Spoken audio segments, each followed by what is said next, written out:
Good evening. Prior to opening the school board meeting, we provide an opportunity for members of the public to address the school board. Community input is encouraged and welcome. Input must be informational in nature and address the entire board rather than one particular member.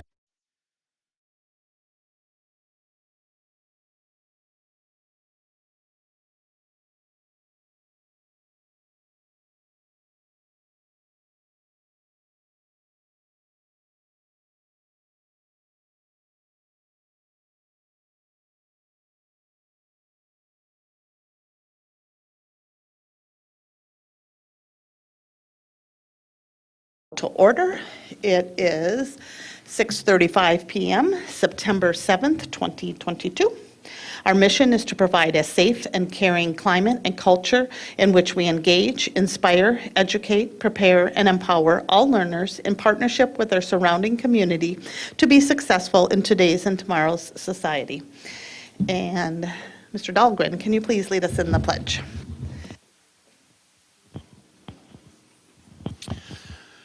I pledge allegiance to the flag of the United States of America and to the republic for which it stands, one nation, under God, indivisible, with liberty and justice for all.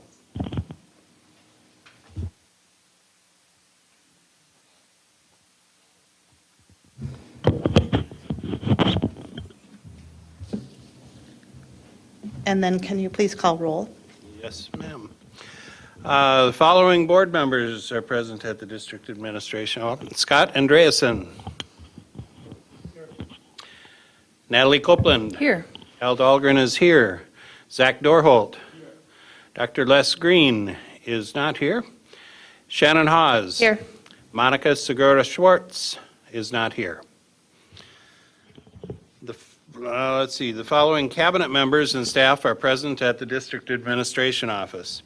Superintendent Dr. Lori Putnam, Assistant Superintendent of Elementary Education Kay Nelson, Assistant Superintendent of Elementary Education Dr. Mike Rivard, Executive Director of Finance and Business Services Amy Scalarud, Executive Director of Learning and Teaching Lori Posch, Executive Director of Operations Gary Ganji, Executive Director of Research, Assessments, and Enrollment, Donna Roper.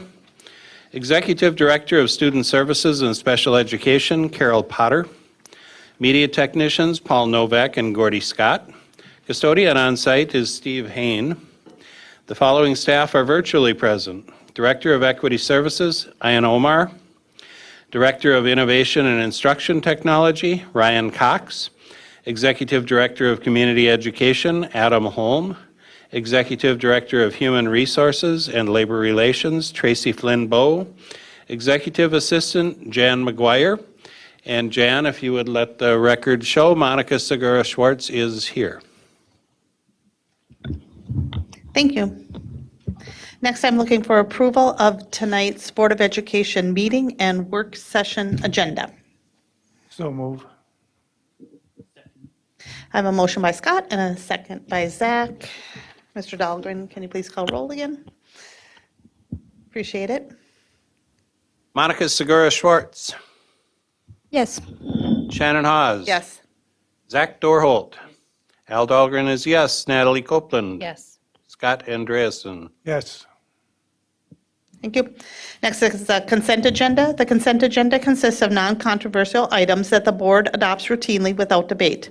Any single member may remove an item from the consent agenda by requesting removal at the time the consent agenda is moved for adoption. On tonight's consent agenda, item A, approval of personnel staff changes. Item B, approval of monthly treasurer's report for July 2022. Item C, approval of monthly financial report for July 2022. Item D, approve board policy 205, open, closed, special, and emergency meetings as revised, third reading. Item E, approve board policy 208, development, adoption, and implementation of policies as revised, third reading. Item F, Catherine Johnson Education Center project change order, $25,660.80. Item G, Talahi HVAC project change order totaling $8,336. And item H, Granite City Baptist Co-op approval. Does any board member wish to remove an item from the consent agenda? Okay. Looking for approval of tonight's consent agenda as read. So move. Second. A motion by Scott, a second by Natalie. Mr. Dahlgren, can you please call roll? Zach Dorholt. Shannon Hawes. Yes. Monica Segura Schwartz. Yes. Scott Andreasen. Yes. Natalie Copeland. Yes. Al Dahlgren is a yes. Thank you. Okay, moving on to discussion and action items. First up, we have proposed revised board policy 202, school board officers as revised. This is a third reading. And Monica, are you presenting this tonight? Okay.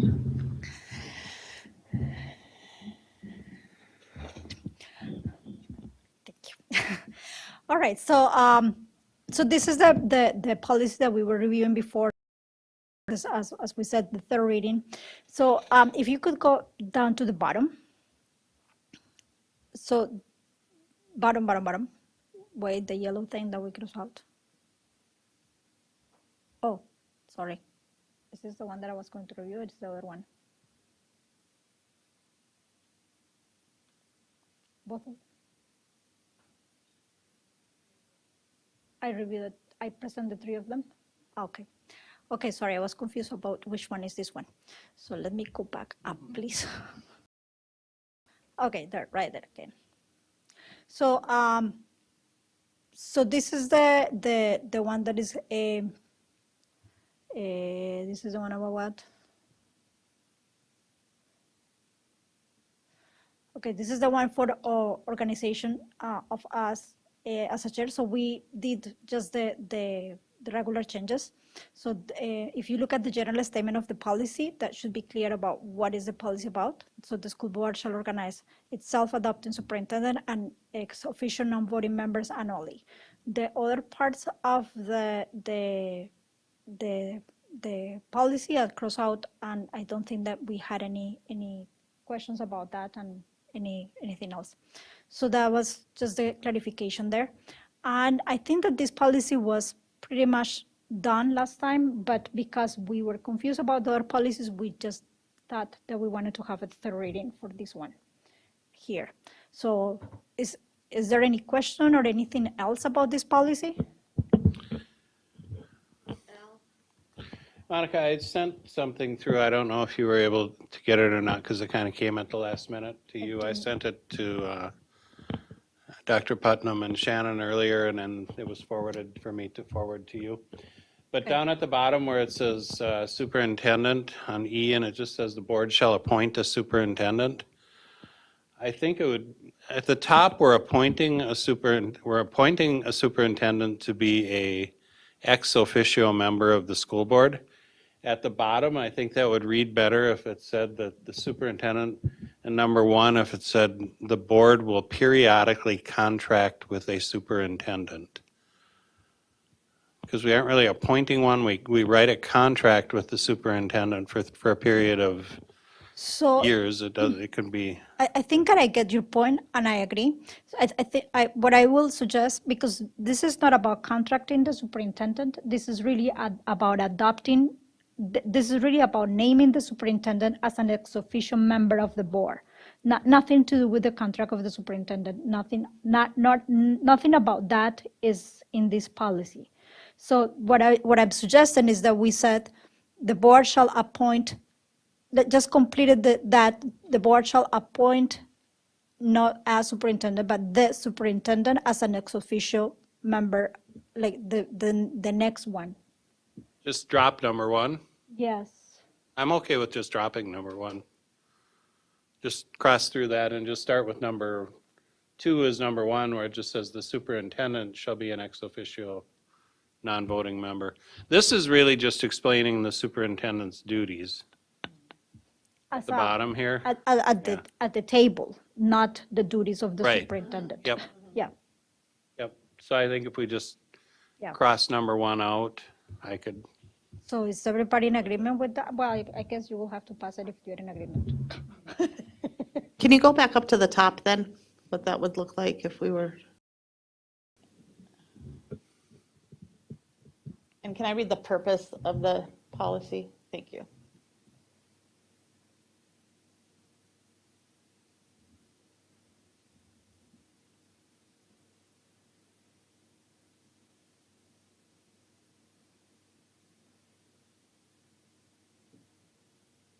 So we're just not talking about the task of contracting with the superintendent in this policy.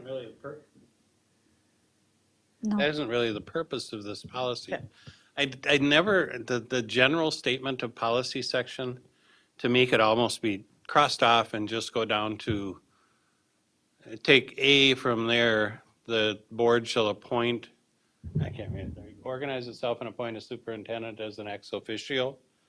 That, to me, seems like that's like in the organization. You could just start off with A, the school board shall organize, or the school board shall appoint a superintendent as an ex officio, non-voting member.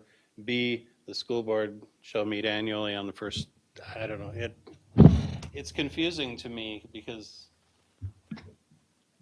the general statement of policy is generally explaining to you what the policy is about, but even the one that comes from MSBA doesn't do that. Correct. So I don't know. I think that we can do whatever we want to do with it. So is that your suggestion now, that we just take A out? Is that what you're suggesting? Zach? So, so that this is like Al said, it's confusing because they borrow verbatim from 123B in statute, which states, according to officer selection, they may appoint a superintendent who shall be ex officio a member of the board, but not entitled to vote therein. So they just reword it, they put it up there. We're kind of just regurgitating statute and but how we word it. Yeah. That's what this is right here. Al and then Monica? And I have no problem with that. I think maybe a general statement of policy might simply be the school board shall organize itself, period. And then, under organization, the school board shall appoint a superintendent as an ex officio member. Can be. I don't know if it has to be first, but it could be right there. E, the board shall appoint a superintendent as an, as an ex officio member. I mean, then it's in there. So maybe the general statement of policy is just once the board shall organize itself. I like that. So my question was, I was going to ask a question to Zach. So I get that you're saying that this is from the statute, so do we need to do anything with that? So is that okay? We do what Al says? But, I mean, it's fine. I mean, if we're gonna summarize general statement and shorten it up, we can just use the statute number, which is listed at the bottom. That's what we're referencing, 123B.14. You know, if statute changes, sometimes these numbers shift around, which hence why we do those reviews, right? But I think, what I was saying, it'd just be nice to have something that it's clear, makes a little more sense. We have what we need in there still at the bottom. Why are we striking by selecting a chair, vice chair, and a clerk and treasurer? It's in the next section, okay.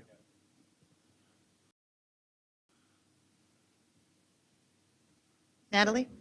And then Monica? I think it still makes sense to, under statement of policy, is that what it's called? That's how it reads in the statute, to just keep it as it is there. And then I liked what Al was saying down at the bottom there of putting 1 and 2 together. But instead of saying according to statute, we can just say that because that's what the statute says. It's repetitive, but a lot of the times policies are repetitive, so. That makes more sense instead of having a person they're really wanting to read this policy, you have to go and look up the statute and see what that means.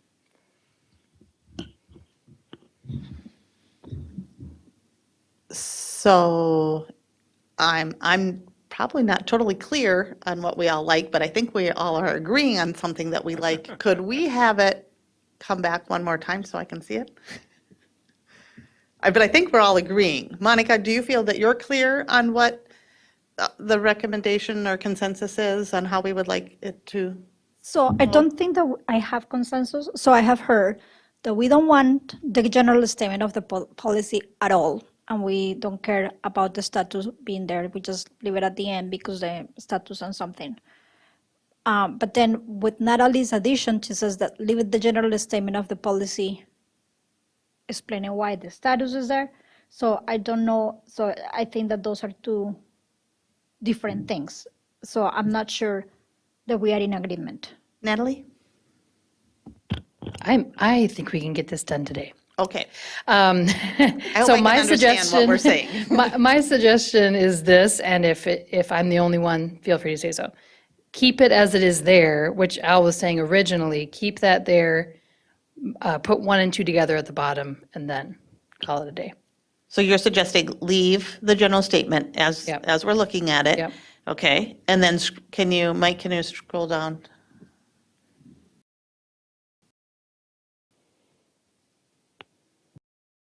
And then, no, Up yeah. a little bit, one, honey. and the yellow.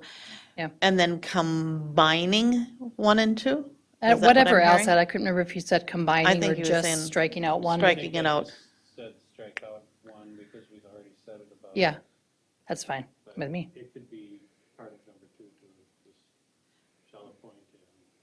shall appoint a superintendent as an exception. Which is basically what it's just set up there, but So the only change that I just heard then was just to cross out 1 and renumber section E.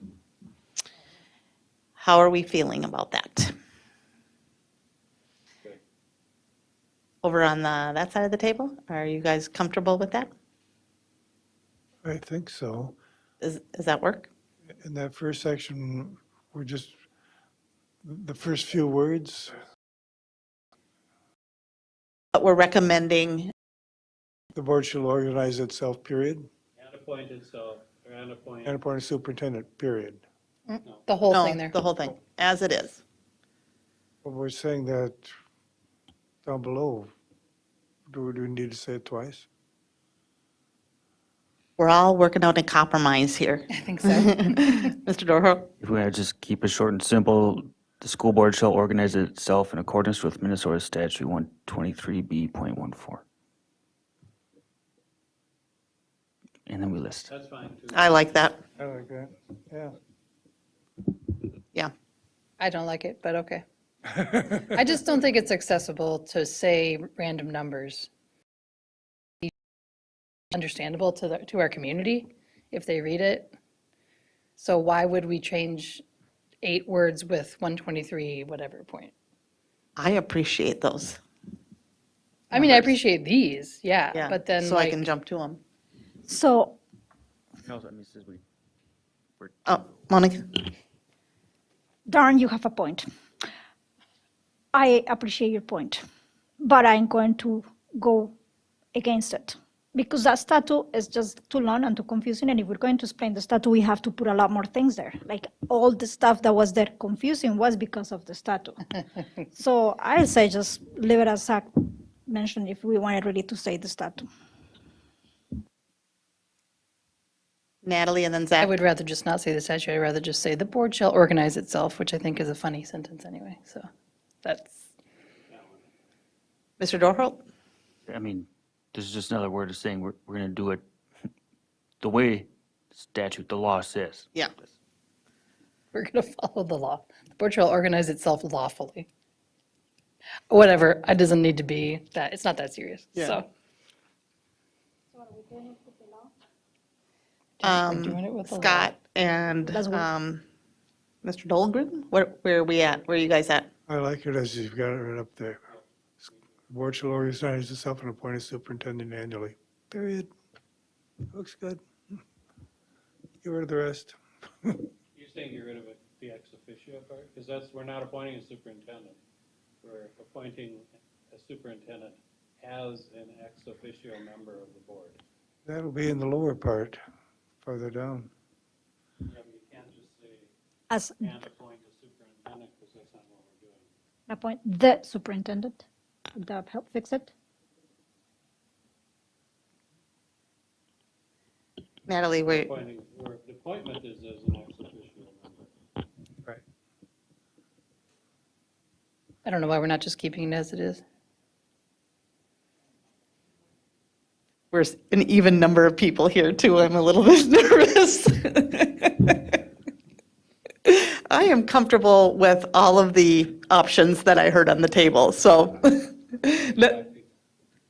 1, 2, 3, 4, 5, 6. We're down.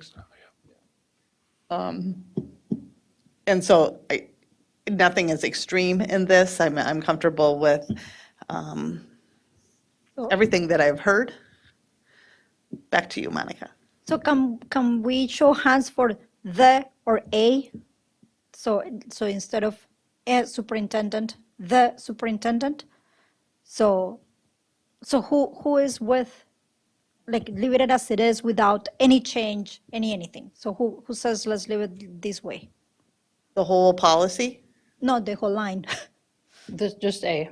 Just talking about this line, yes. So if we'd be fine with it, then raise our hand. Yeah. I'm okay. I'm fine with it. I'm okay with it. Sure, it seems like we don't care. So Okay. let's leave it. All right, and then let's scroll down to the second half. Are we, what's our final, So I think that we were in agreement about, sorry if I can, oh, please. we were in agreement about this one, so it's just to leave it without the number 1, and it will go back to the numbering that were there before, so 1 and 2. Okay, so as presented tonight, for a third reading, we're requesting just the strikeout of number 1 and then renumbering them. Yeah. And then we'd like a motion on approving that as a third reading. So moved. Second? We have a motion by Zach. Al, can you please call roll? Al Dawes, Shannon Hawes. Yes. Natalie Copeland. Yes. Scott Andreasen. Yes. Zach Dorholt. Yes. Monica Segura Schwartz. Yes. Way to work out our differences. Hopefully we can keep doing that. Okay, next third reading, we have approved board policy 203.2, order of the regular school board meeting as revised, again presented by Monica Segura Schwartz. So again, this is about the order of our school board meeting. And what we did was to review the common practice and revise if the policy was clear about the common practice that we have and will reflect our common practice. And we said, yes, it does. So that's what the policy reflects in this moment. So any questions here?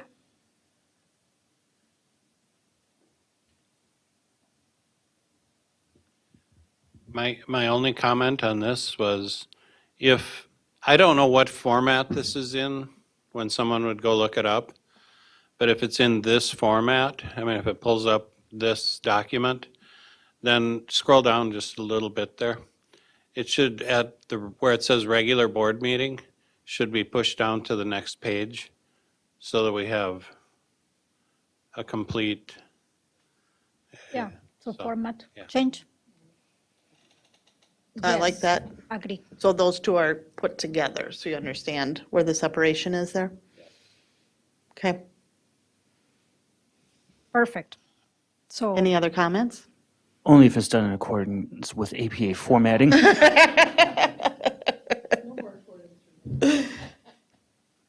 Okay, looking for a motion to approve 203.2 as revised. So moved. Second? I have a motion by Natalie and a second by Scott. Al, can you please call roll? Shannon Hawes. Yes. Monica Segura Schwartz. Yes. Scott Andreasen. Yes. Natalie Copeland. Yes. Al Dahlgren is yes. Zach Dorholt. All right. Last policy for the night is third reading for approved board policy 206, public participation in school board meetings, complaints about persons at school board meetings, and data privacy considerations. Presented again by Monica Segura Schwartz. So this policy, I just want you to spend a minute reading the purpose of the policy. So that we thought that it was very clear, but some changes that were made later in our meetings kind of allude to the purpose. So that's why I want you to read the purpose again. I won't read it.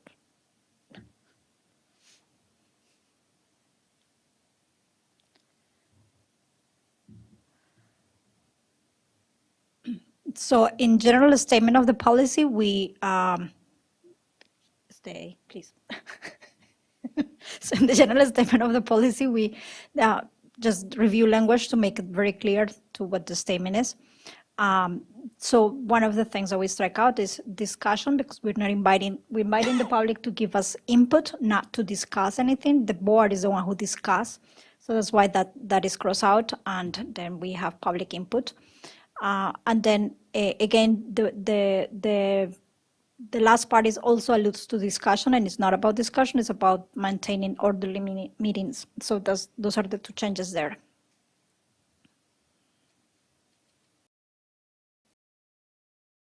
So the rest of the policy is pretty much the same.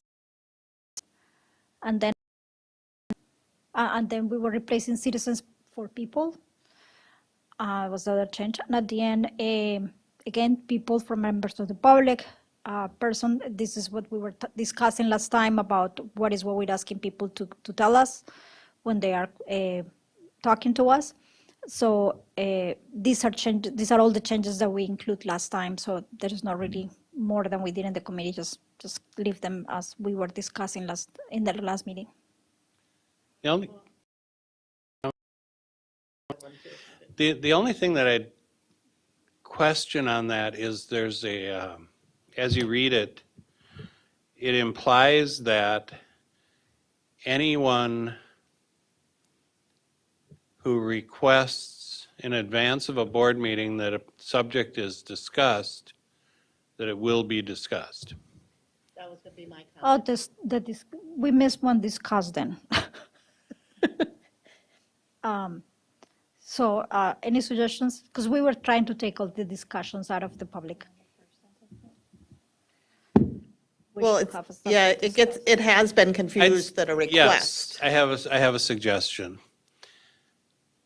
Members of the public who wish to have a subject considered for discussion at a public school board meeting are encouraged to notify the superintendent.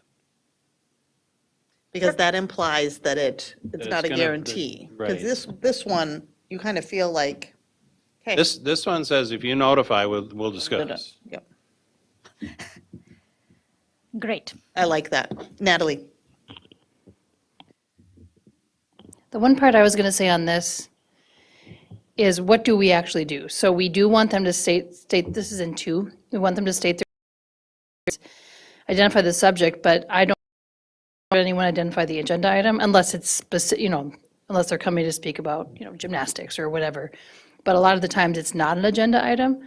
So I just wouldn't want people to read this and say, oh, my item's not on the agenda, so I can't come and talk to the school board. Because some, like our city council, you can only speak to certain items that are on the agenda. And if there's no people that are going to speak to the agenda, then people can speak. But there's like a whole rigmarole of who can speak and what it's about. But we don't have that same thing here. Yeah. Al? I agree with Natalie on that one. I think that public input is just that, it's public input. It can be on whatever subject they wish to speak to the board about. And so I don't think that it should be subject to any limitations based on what's on the agenda. Right now, the practice is that they're just saying their name. Yep. I Mr. like Dorho? that. I like it the way it is now. Why do we have to notify the superintendent in advance of the school board meeting? They get up and they say their piece. Oh, I'm down at 2, but number 1, that's how number 1, Scott, is if they want to make a suggestion or request. What was the word you used, Al? For consideration. That's their method of delivery for that request. Zach? So we're not making them say you have to speak to an agenda item. This is information because most people have spoken, at least recently, have come to speak about something that's not on the agenda, and they have said, no, my item's not on the agenda. We're not saying it has to be. The point there is, so we know, and everybody else knows, they're coming to talk about something else, which is fine, because we're not saying they can't. So once again, it's a board meeting, it's our meeting, and this helps us know whether it's relevant. Can it say topics instead of, so they must identify the topics to which their comments pertain? Your mic, can't hear you. Oh, it's on. Can it say topics? I'm not clear what you're saying, Zach. This is if people stand up to give public input, they have to say their name, city of residence, and identify the subject of the IC, and if it says and identify which agenda item, then it would have to be from the agenda. What if it's not on the agenda? Then they say, just like everybody said, what, my item's not on the agenda. I'm here to speak about X, Y, and Z. We're not saying they can't. If any, if applicable? This is part of having order and efficiency within a meeting. So that's why that language exists there. Okay. I also have something on part 1. Can I finish on? Yeah, please. Okay. So I don't think we have to take out identify agenda items, but the way it reads to me, because of other practices in our community, I just want to be really clear that if there's an agenda item that is pertaining to, great, but if not, just identify the subject. So it would just need to be wordsmithed a little bit. Can we add if applicable?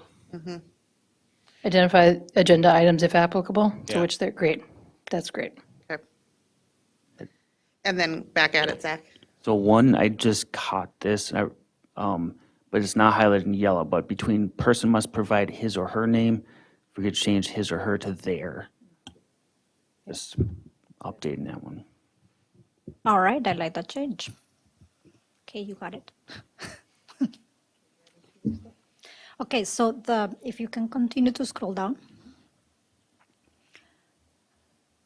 So here, this is the part that was added and taken out and then added in a different way. So the part of confidentiality is spoken at the beginning, and the part of the purpose is also spoken at the beginning. So that's why I was asking you to read that purpose, because all these things are already said, and I don't think, or we didn't think that we needed to say them again and become confusing. Besides, putting purpose at the end didn't work out. So that's why we just crossed them out, and we believe that the policy is clear the way that it is. And are they referenced down at the bottom, I presume? Data privacy, is there? Confidentiality earlier in the policy, like way in the beginning, right? Oh, yeah.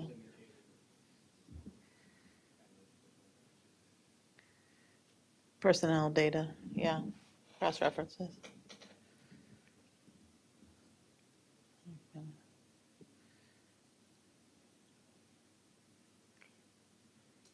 Okay. So can we outline what, I think we're all feeling pretty darn good about this. We like that? Thanks for, Yep. and thanks for making us read the top part there. That really,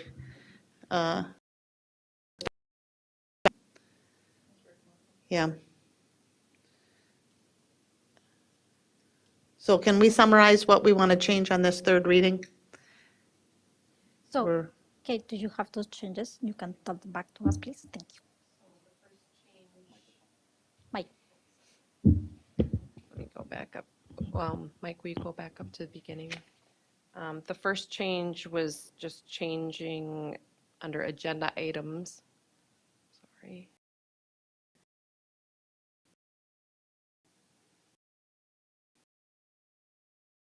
Okay, under the first one, we're changing the word to, subject to be, to have a subject considered for discussion. Okay.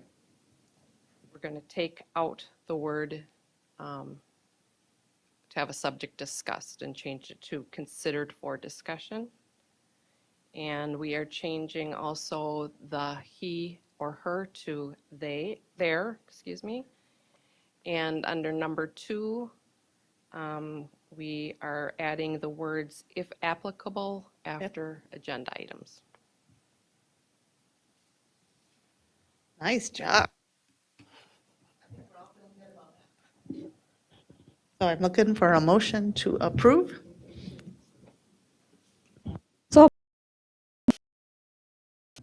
Okay, motion by Monica, second by Zach. Al, can you please call roll? Scott Andreasen. Yes. Al Dahlgren is yes. Shannon Haas. Yes. Natalie Copeland. Yes. Zach Dorholt. Yes. Monica Segura Schwartz. yes. All right. Nice job. Okay, now moving on to reports. Board of Education Standing Committee reports. Jan has highlighted one. Board Development Policy and Governance Committee met on 8/23. Do you have a report, Monica? Yes, we spent the whole meeting doing these 3 policies, so we didn't have time to do the rest of the other policies. And that is the end of my report. But look how smoothly it went. You did a good job. But also, I just want to say also that the other policies that we were going to discuss at that meeting, they were sent to you kind of the day before for really discussion about, for really checking that. Those are all board policies. So if you could please give us input about that. I think that Lori already got some input. So if you have anything else or if you didn't have a chance, please review them. That's it. Did anybody else have any reports? Okay. All right. Moving on to future agenda items. September board meeting topics will include approval of preliminary levy certification, final levy certification announcement, enrollment report, project status update, and policy readings. At this time, does any board member want to suggest a future agenda item? Board Policy Development and Governance will review requests and report on their recommendations. All right. Wow, that's impressive. So, board meeting is adjourned at 7:11 PM, opening up the work session for the night. And are we going to go with number 1 or are we going to flip-flop these? Our guest is here. We just texted Donna. I know we surprised them on our efficiency. She's on her way. Okay, so first up is the MCA State Accountability Data presented by Donna Roper, Executive Director of Research Assessments and Enrollment. And she, correct that she has somebody joining her that she will introduce is Dr. Michael Rodriguez, who is a nationwide expert. Can't wait to listen to both of them. Welcome.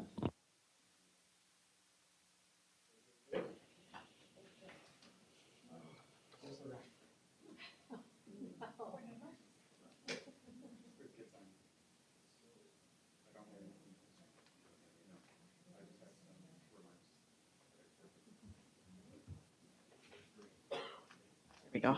Is it working? Yep. Superintendent Putnam, Chair Haas, members of the board and listening community, happy to be here again this evening with all of you. Very excited to be sitting next to what I would consider a nationwide expert in the field of assessment and really understanding psychometric properties of test items and all that good stuff. Let me just pull up my notes here so I can get this right.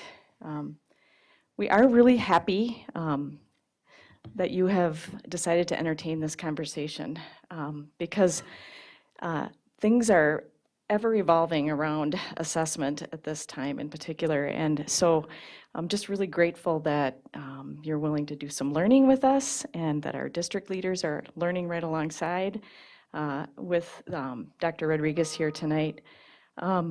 We want to encourage you to ask your questions that you might have related to our MCA's interpretation questions, purpose, use, those kinds of questions, any questions. We won't shy away from any of them. And I want to just tell you a little bit about Dr. Rodriguez. Every time I have the opportunity to hear Dr. Rodriguez, I always learn something new. And so I'm confident that you might learn something new tonight as well as our listening audience. He is the Dean of the College of Education and Human Development at the University of Minnesota. He's also a professor of quantitative methods in the Educational Psychology Department at the U of M. He chairs a lot of committees, but some of them that are really pertinent to this evening's conversation are related to like technical advisory committees, for example, the National Board of Professional Teaching Standards. He's a member of the Design and Analysis Committee of the NAEP test, which is the National Assessment of Educational Progress. He's also the director of the Minnesota Youth Development Research Group, so the Minnesota Student Survey, which we give here. He's received many awards, some notable ones from the International Literacy Association, and he's written books including The College Instructor's Guide to Writing Test Items, Measuring Student Learning, and the 5 First Years of Teaching Mathematics. We are excited to welcome you, Dr. Rodriguez, and excited to learn from you this evening. We're going to turn it over and have you just get started. Thank you. Very happy to be here. Appreciate the opportunity to speak with you and really to hear from you. I'm always happy to go to other school districts and hear what the questions are. I've been in every one of the 7 education regions of the state, all the way from Thief River Falls down to Winona. And just as we heard, I always learn when I go and visit with school leaders. So I'm really happy to have this opportunity with you. And I don't get to St. Cloud as much as I used to. I grew up spending summers in Osakis, on Lake Osakis. Both of my brothers actually finished school in Osakis in Long Prairie, Minnesota. I went to the Morris campus of the University of Minnesota for undergrad. And it was a nice place to be. 5th generation Minnesotan, and 1st generation to go to college. And so I feel really blessed to be able to be at our flagship institution in the state and provide some leadership around education. What I'd like to do, if it's all right, make a few comments about what I've learned in conversations with schools and school districts and leaders across the state, a little bit on the research that I've done with the Department of Education and with MCA scores and what I know about them. Much of what I know about them comes from the MCA technical manuals themselves. Not too many people, I think, read their like 250 pages of technical text and then 250 pages of tables. I have slugged through all of them. So I just like to make a couple comments about, to correctly position MCAs. This is the biggest challenge that I see as I work with school districts across the state. We have more education data than ever. Schools are buried in data, so much so that schools and school leaders become immobilized. What data do we use for what purpose, and what should we be attending to? These are the driving questions. And when we use data for purposes for which they were not designed, that's when we find ourselves into trouble and we fall down the rabbit hole, and it's almost impossible to get out once you're down there. So I'm going to take a few minutes and kind of summarize what I've learned. This is the first time I've done it, so I appreciate this opportunity. And then I'm really happy to take questions and happy to have that conversation with you. I'm glad you're asking the questions. It's really important. From the technical manual for the MCAs, the tests in the Minnesota assessment system are designed primarily to determine school and district accountability related to the implementation of the Minnesota standards. They are summative measures of student performance in a subject area at one point in time. They provide a snapshot of the student's overall achievement, not a detailed accounting of the student's understanding of the specific content areas defined by the standards. The information can help parents begin to understand their child's academic performance as related to the Minnesota standards. The information can be used to suggest areas needing further evaluation of student performance. Results can be used to focus resources and staff on particular groups of students who appear to be struggling with Minnesota standards. This is what comes from the technical manual. What I know and what I've learned in working with schools and doing research on the MCAs themselves, state tests, and these comments are very consistent with the measurement field nationally. State tests provide a narrow glimpse of learning. That's a snapshot of performance. It simply cannot cover a full year of learning, a full year of curriculum, of content in 40 questions. Simply not possible.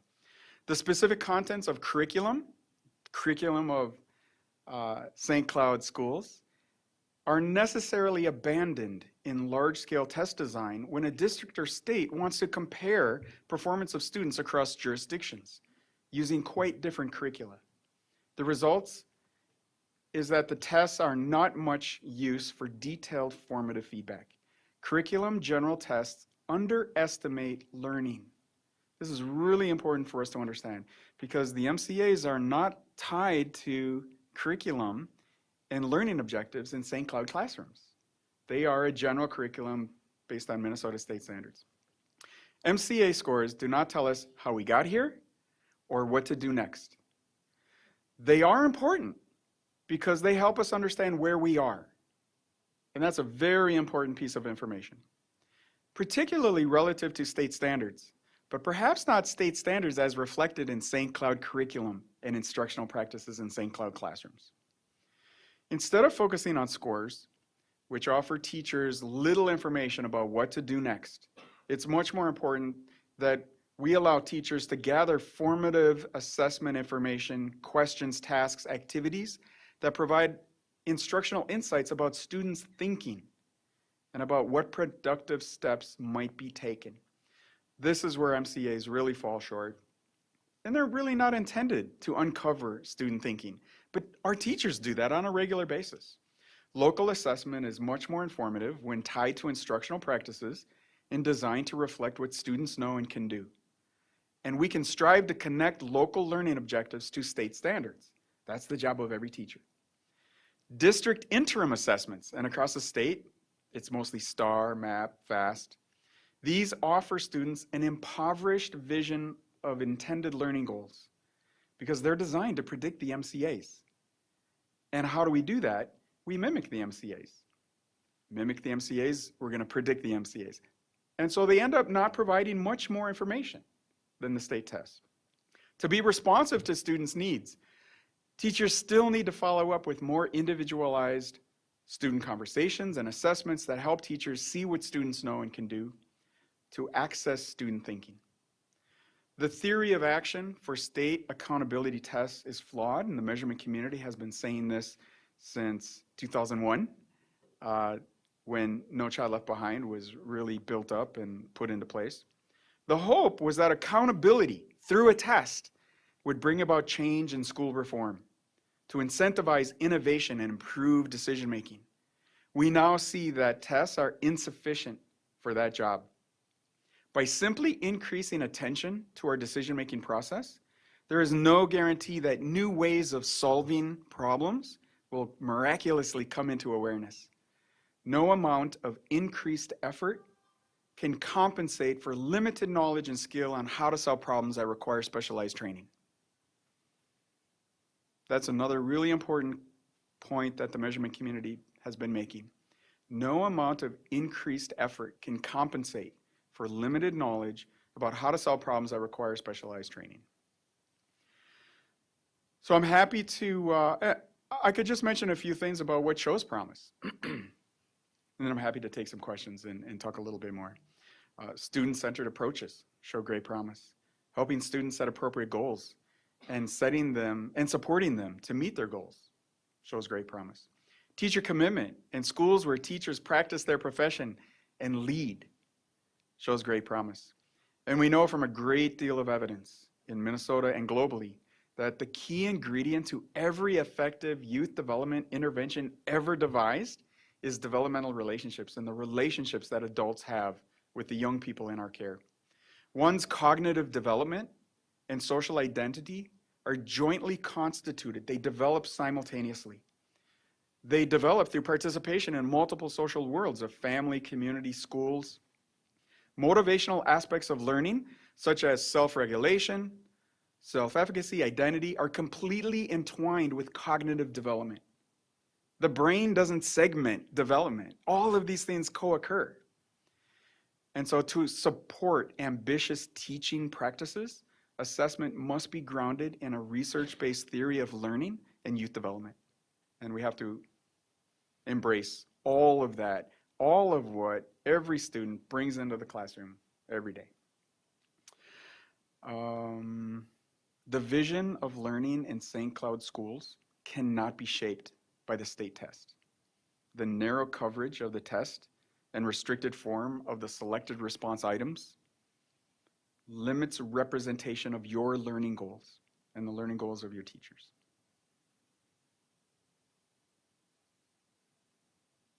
Those are the big things that I know. Happy to continue and say a few more things or answer some questions. Yes. Scott? We use the STAR test periodically to measure change. I think that's how it is. Whereas the MCA is a once in a year deal. But you're saying that the STAR tests don't necessarily measure that well because the MCA doesn't measure that well. Can you explain a little more? Yeah. The one thing STAR gives us is more frequent measure, right? Because we can do it multiple times a year. But just like STAR, MAP, FAST, all of these other interim assessments, they're really designed to help predict students' performance on the end of the year state test. And quite frankly, how to best do that, you mimic the state test. And so there's not much more information that's provided. It's just provided at a different time, in a different time frame. Those assessments are also free of curriculum. They're not tied to St. Cloud curriculum. And so they're not instructionally sensitive. They're not designed to provide direct instructional information. Once again, it's a test score that doesn't tell us how we got here or what to do next. It tells us where we're at. And that might be useful information, especially since sometimes we do it at the beginning of the year, in the middle of the year, and at the end of the year. You may know that the MCAs used to report a growth metric. We had written into state legislation something called the growth Z-scores.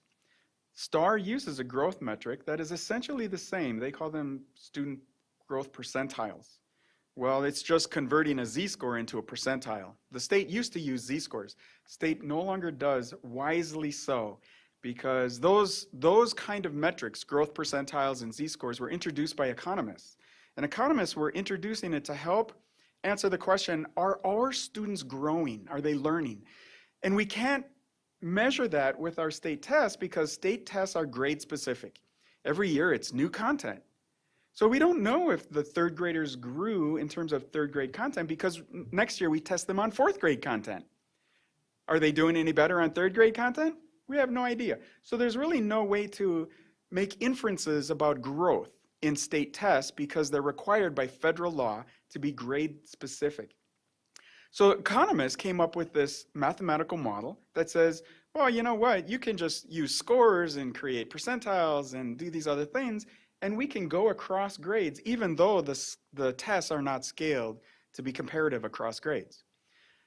These caught on like wildfire. The measurement community then stepped in and did some analysis and said, well, you know what, these are all noise. It's noise. If you on student growth percentiles and Z-scores, if a student scores at the 50th percentile of growth, the interpretation is that student is making typical growth. Well, the precision on that 50th percentile is very poor. And what we know is that the student could actually be anywhere between the 20th percentile and the 80th percentile. Sure, they're at the 50th percentile, but could be somewhere between the 20th and 80th percentile. We actually have no idea. And so the mathematical model crunches the numbers, but ignores the measurement model, ignores the inference that we're making about growth, and simply cannot be supported. And this has been documented in research literature for years now. Simply should not be using these scores. And fortunately, the state has moved away from them. The state now, if you've really dug into the North Star accountability system, it's looking at the number of students in a district or in a school that are moving from one performance level to another. And it's that movement across performance levels that's much more informative, in part because the state assessment is really a school level accountability metric. It does a pretty good job of measuring at the school level, not so good at the student level. Those scores at the student level, once again, they have very poor precision. If it were up to me, we would not report student level scores, and we would certainly not report them to parents, because the test was not designed for individual student level interpretation and use. Yet we have a lot of that going on in schools across the state, and in fact across the country. But with a 40-item test that covers a very wide content, there is a lot of imprecision in those scores.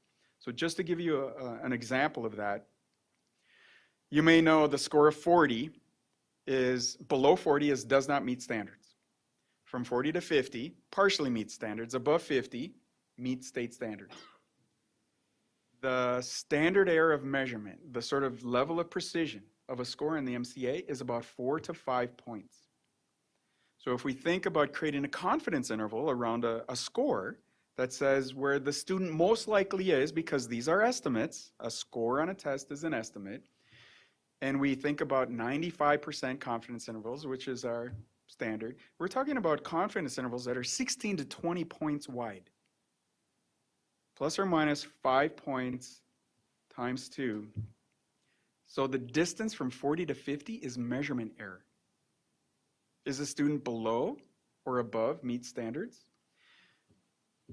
The test does not have the level of precision for us to make that kind of individual level interpretation and use. And it's in the technical manual. This is not something I did. It's reported in the technical manual. The technical manual itself says we should not be using student level scores for individual level student decision making, and especially strand scores. Because strand scores are even based on smaller numbers of items. Less precision. If you want more precision, it's going to have to be a much longer test and perhaps done more often than a single time. The test wasn't built for individual level student interpretation. It was built for school level. What you're trying to test is how well curriculum adheres to state standards. And if our curriculum, which could be very good but not exactly adhering, then we have a negative result. It is. In fact, you hit the nail right on the head. Here it says in the technical manual, to determine school and district accountability related to implementation of the Minnesota standards. Yeah.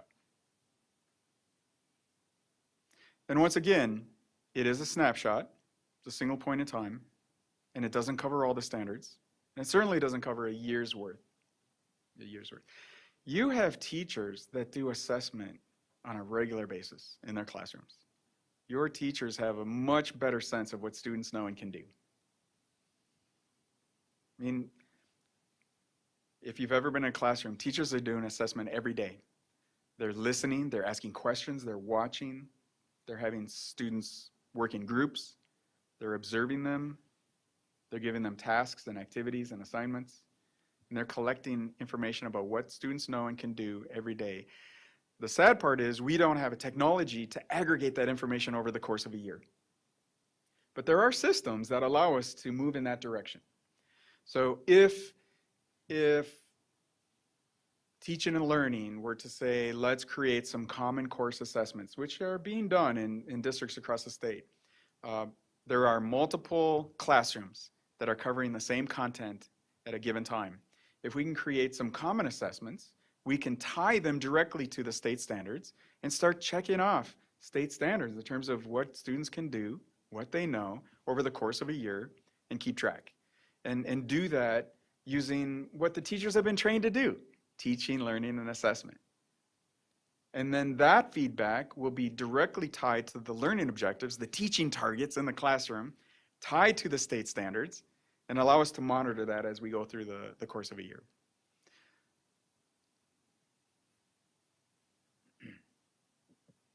Go ahead, Scott.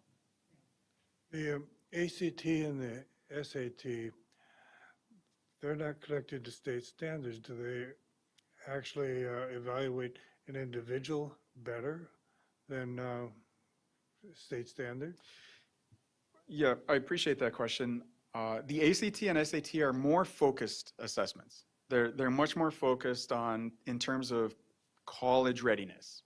So they don't cover, you may know the state sought permission to use the ACT as the high school accountability test because the new ESSA legislation allows us to select national tests for the high school level test.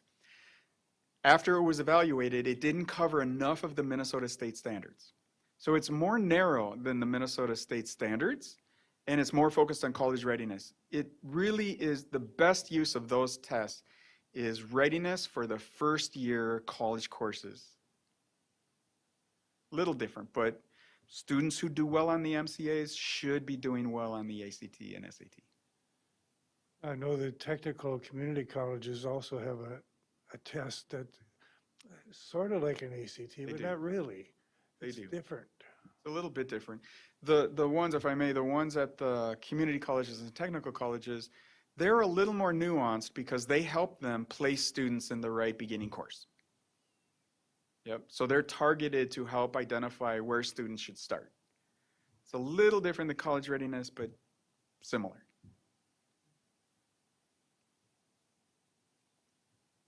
Monica?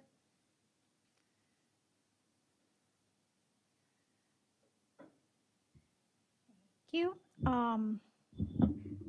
Okay, so the MCA is one thinking time that is made for school assessment to be able to compare schools with others or not. The federal regulations that put these tests in place explicitly expect us to use that information to identify the bottom 5% of performing schools. Yes, it is a school level accountability metric to help us rank order schools. Now, one of the good things that Minnesota did was create a multiple measures indicator system. So it's not just MCA performance. It is MCA performance plus change over time in terms of the number of students moving across performance levels, plus information about attendance, graduation rates, and looking at compositions of schools, the level of what most folks in the community would say, the sort of the preparation and prior experience challenge of students. More immigrant students, most likely less formal educational experiences, perhaps interrupted educational experiences, which is naturally going to create more challenge. So all of those sort of context characteristics are being included. And in the measurement world, we always say, it's sort of like the golden rule of measurement, never make a decision based on a single source of information. Never use a single source of information to make a decision. Use multiple sources of information. Because one source of information is limited in terms of that piece, that time, what's included in that one score.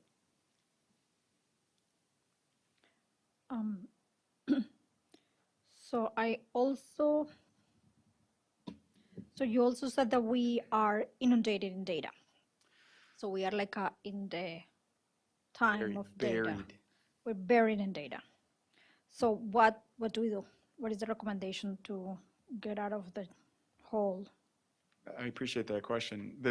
I've done workshops on this around the state, and the framework for thinking about this we refer to as balanced assessment systems. So all the levels of data have particular purposes at that level, And the job that we have then is to make sure that data are used for their intended purpose, for what they were designed. Purpose drives design. We have the NAEP assessments. We saw the national release last week. In the next month, we're going to have Minnesota's NAEP performance. And it'll be very interesting because when we look at Minnesota's NAEP performance, we can look at MCA performance and say, how are these things aligning? And then we could look at STAR performance in the district and say, how are these things aligning? Because each one is a different look at curriculum. The NAEP doesn't map to Minnesota state standards. It's based on NAEP frameworks, which is a very broad capture of the nation's curriculum, which doesn't really exist, right? So the NAEP is even further away. It's going to be less sensitive to what we do in classrooms in St. Cloud. Next to NAEP, we have the state. But the NAEP is an important picture because it is the only constant common metric across the country. So when you hear people referring to Minnesota as having some of the largest achievement gaps in the country, it's because of NAEP, because NAEP is that common metric across states. The next level is the state. State tells us then about schools. NAEP tells us about the state. And only the state gets a score. Schools don't get scores from NAEP. Did you participate in NAEP? Yes. You will not see St. Cloud scores on NAEP because it is designed as a state level measure. The state test, MCA, is designed as a school level measure. Really, we should only be giving school scores, not students. Giving student scores creates all kinds of interference and misuse. And then you have STAR. And STAR is a district level assessment and is perhaps more frequent. So it provides us with more immediate information. Not much different than MCAs though, unfortunately. And then within that, I don't know if you have common course assessments or end of course assessments. It's very common, especially in high schools, to have end of course assessments. But you definitely have lots of classroom assessment practices going on across the district. And so the classroom assessment activities are the ones that are the most informative in terms of instructional steps. Teachers know how they got there, and teachers know what to do next because they're creating classroom assessments that uncover student thinking. Teachers know how students are thinking. We're not going to get that from the other tests because they simply weren't designed to do that. So a balanced assessment system says, let's attend to NAEP when it comes out. It'll give us the global picture in terms of how we're doing nationally. Let's attend to the MCAs. It'll tell us how we're doing statewide. But of course, both of those are very narrow. They don't cover everything. And then let's take a closer look to inform instructional practice. Let's use the assessments that are designed closer to the instructional practice. So a balanced assessment system sorts those things out and tells us when to attend to things and how to attend to them. Does that help? Yeah, that helps a lot. But one thing that, one thing that MCA you mentioned that is misused too, and that it does, is to compare schools with each other. But it's not comparing us to, but as I'm understanding you, MCA is not comparing schools in terms of really academic performance, but more in terms of curriculum response. So it's not really measuring how much my kid is growing in learning and development, or my kids in that school, Right. but it's more measuring how much that school is teaching the curriculum that the state want us to teach, correct? That's right. Yes. And All so let me just really emphasize what you said. Okay. MCAs are about school performance, not student performance. So the thing is that in my conversations, board members talking to parents, they use MCAs to compare what school is better for my kid than the other. And really, so my question is, what was the answer? And even me here in this Yeah. table, what is out there to compare the schools to each other in terms of this school is better for your child than this other, even at district level? Yeah, I appreciate that.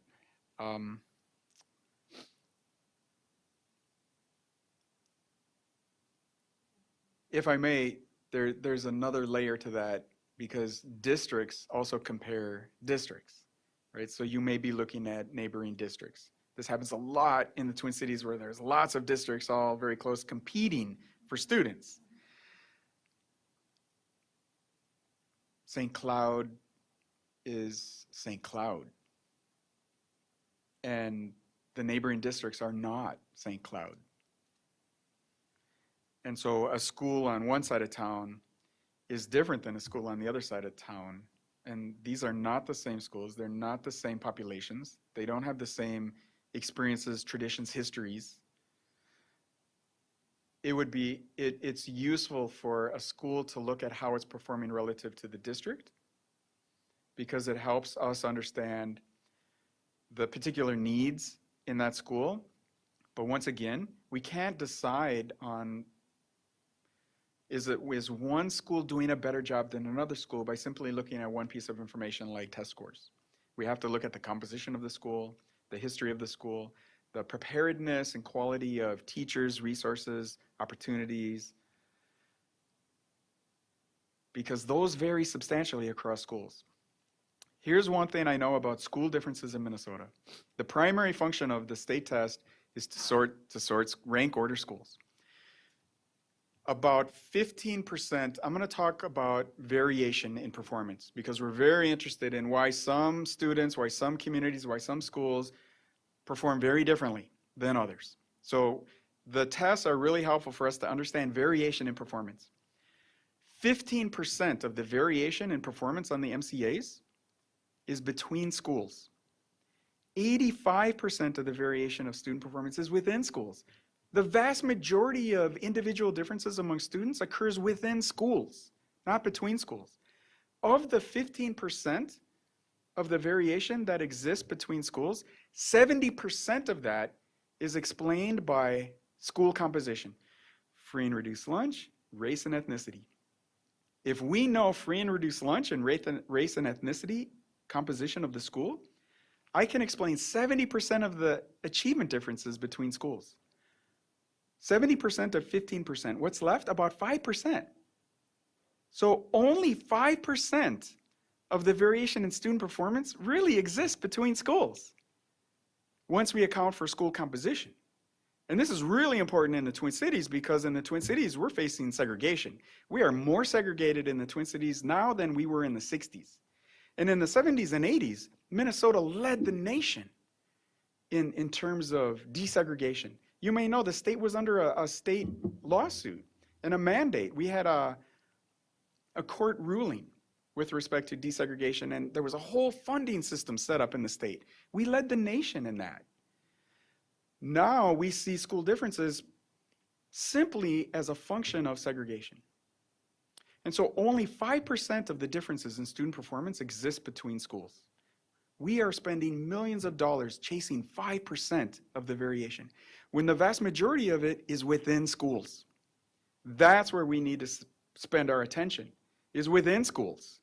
Because almost within every school, we have students performing at the top of the MCA scores and the bottom of the MCA scores. This happens in every racial group, in every school, and every district in the state. The variation is within schools. We got, Monica, can we jump around quick and Zach and then Al and I have a question. I know Natalie does, and Monica, don't worry. We'll make the rounds. He's not going anywhere. I'm happy to. So maybe, if this is your, if I'm getting to you saving the best for last, but this is the question with the variations. We have somebody who measures our measuring, and I feel like we have the staff to help the people with those variables. You said the free and reduced lunch, the poverty of the kids who are moving from one side of the town to the other. I guess the big question is, well, from outside perspective and your thoughts, do we have the staff to meet those kids where they're at, not just interpreting data, how are we doing? I mean, that seems to be what we're doing, because so much of this MCA stuff we hear we hear MCAs and then disparities. Seems like that's what we're using to measure. And then my big question is, are we as a district diving into that. I feel like we are, but since you're here, I thought So I'd ask. let me just say two things, and then I'll have Donna mention this. And first of all, the reason I'm here, in large part, I've been to St. Cloud a number of times. I'm working with Partners for Student Success, and I presented to that group a number of times, and I love that group. But it's really because Donna's here. I am a huge fan of Donna. So the fact that you have her here in the district is a huge win. You all have hit the jackpot here, because Donna, I'm really happy to be here and at her request. But I think we lose some ground by worrying too much about addressing disparities and closing gaps. Because what it does is it takes our eye off of making sure that we're meeting the needs of every student. And instead of focusing on disparities, we need to be focusing on what do students know and what can they do and how are we supporting their learning of everything we have to offer in our schools. We want to make sure that every student has access to the best that St. Cloud has to offer every day in every school. And my guess is you've got the people in place, and we need to give them the supports and the freedom to be the professionals that they were trained to be. Because great things have come out of St. Cloud. I've seen it. So I know it's here.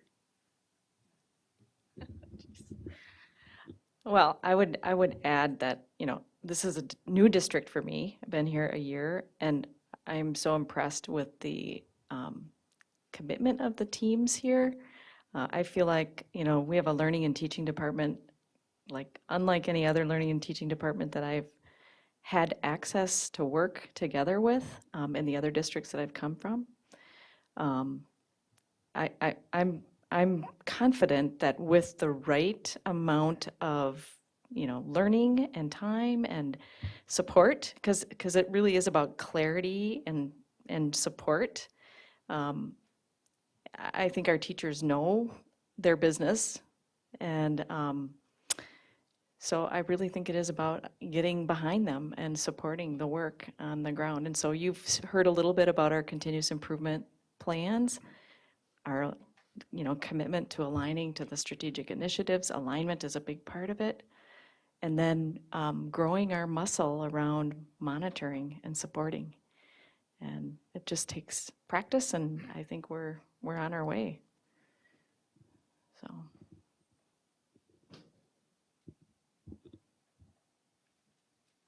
Al, go ahead.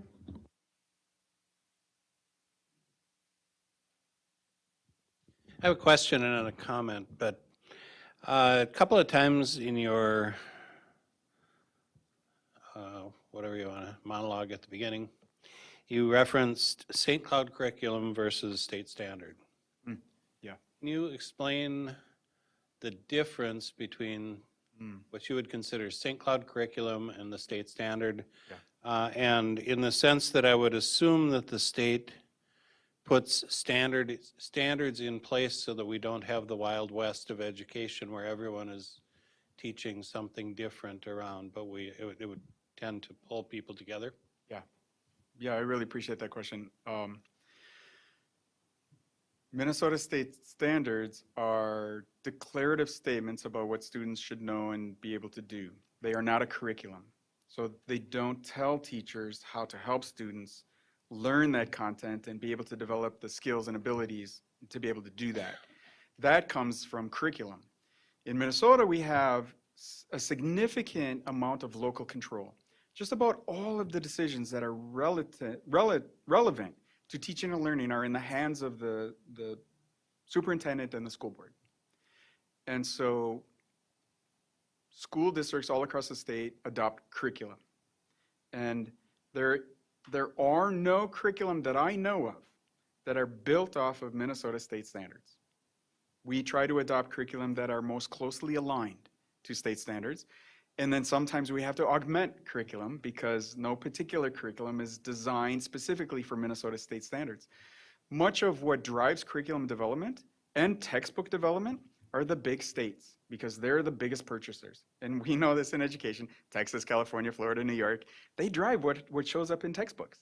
Because if they buy the textbook, publishers win. They're not Minnesota state standards.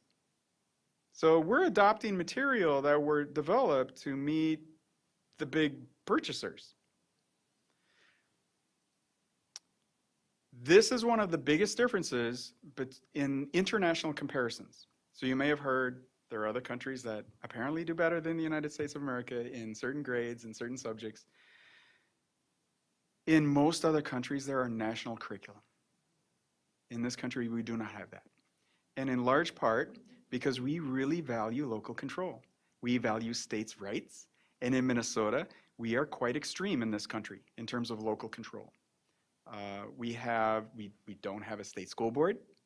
We have a Department of Ed that is really important because they help us comply with really essential, fundamental requirements. But quite frankly, the Department of Ed does what it can for districts, and districts do all the rest. I mean, you all do all the rest. The curriculum is in your hands. So that's the big difference. And you know, it's really unfortunate because as I've traveled around the country and I've spoken with teachers, you know where teachers get a lot of their curriculum? Pinterest. They download worksheets and activities and projects and whatnot from Pinterest online because they feel like the curriculum that they have doesn't provide them with enough to keep kids busy. This is just a really impoverished view of learning, I think. It's really unfortunate. Minneapolis, I'm doing some work with Minneapolis right now. We have some folks working with them because they're going through math curriculum adoption. And part of that is trying to see what the content is, how relevant it is for Minneapolis communities, and also, does it cover Minnesota state standards? And that's a tough one. So that'll kind of lead into my comment. And I think as much as it wouldn't measure, what am I trying to say? It really can't be used intradistrictly there either to measure whether is Sartell's curriculum more aligned with the state standards or is Sauk Rapids more aligned with the state standards. I don't think there'd be any measure there that would show anything. I think that for a kid to learn, and I always go back to Maslow's pyramid, but a kid has to feel, they have to be up at the top of the pyramid. They can't be down in the bottom. I'm with you. And we have, our particular district, we have over 500 homeless students. They're going to be harder to teach. I'm not going to say they can't learn. Some of them could be excellent students, but it's going to be harder on average to teach a kid who doesn't know where they're going to be sleeping that night.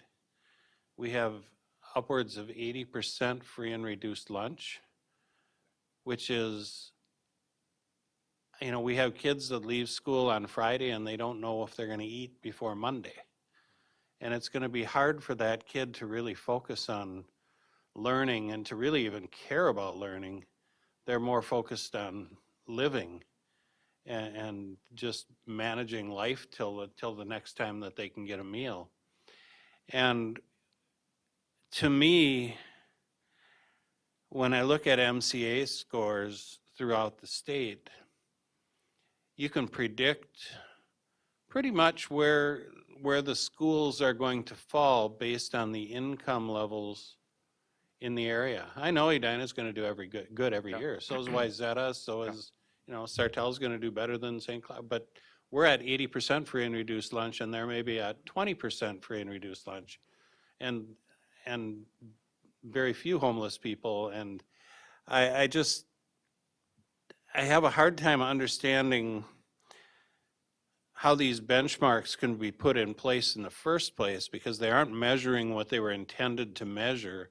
And they certainly are not measuring the quality of the education the student is receiving, and they're not measuring the quality of the output of the teachers, Right. because our teachers aren't teaching the same kids as the teachers in Edina. So how can you put them and say one, and if the state's purpose is to rank schools 1 through 10,000, how is it even relevant when, and then how could you measure a teacher as whether a teacher is successful or not when the types of kids that that teacher is teaching don't even come close. So I mean, it seems to me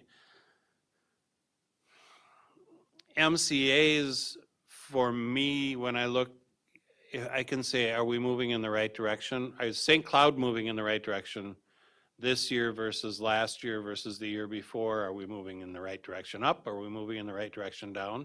But the placement of where we are on the scale is, to me, completely irrelevant. However, society puts that as one of the most important pieces, and it can build or destroy a school district based on false pretenses. So I'm glad to hear that from a school board member. You just reiterated in a very community-connected way some of the points that I was trying to make earlier, but you said them in a very clear way. So when I said, I know from the data that we can explain 70% of the variation in school performance based on free and reduced lunch and racial composition of the school. That's exactly what you're saying. When we rank order schools based on MCAs, we are rank ordering them based on poverty and school composition. Well, and then throw in It's the same. EL. And EL, for sure. Yep. And special ed, because Special ed. that varies. Schools do very interesting things with exchanging students in terms of who we can support and who might be better supported somewhere else, and they send students elsewhere, right? We know this happens. Yeah, so we would not be doing MCAs if it were not for the federal mandate. We are required by federal law to administer state accountability tests. And I have worked on a number of state accountability tests across the country, and I'll say very few, just a couple of states have the complexity of the assessment system that we have in Minnesota. We have a computer adaptive test, which actually saves students a lot of grief by taking items that are either far too easy or far too difficult. And this is a vastly improved measurement system. Most states don't even have anything close to this. So we're doing much better. The other thing it does is, because it's tailored for each student, in a school district, students aren't taking exactly the same test. They're taking different items. We get a richer picture of what students know and can do in the district because students are tapping many more items in the item bank versus taking a single form of 40 items. Because then all we know is the entire student population knows these 40 items, but the item bank is much bigger in the computer adaptive test. So we are getting a richer perspective across a district. For a single student, it's still only 40 items. But across the district, now we're talking about hundreds of items because students get those tailored experiences on the test. So, I could say, on one hand, among state tests in the country, Minnesota is about the best. But then on the other hand, we still have those significant limitations. It's a snapshot, it's one point in time, and it doesn't consider the composition and the challenges faced by each school. And this is why I was saying you don't want to make comparisons about schools or neighboring districts simply on MCA scores. It's not what the test was built for, and it shouldn't be used in that way. It's misleading for everything that you just mentioned.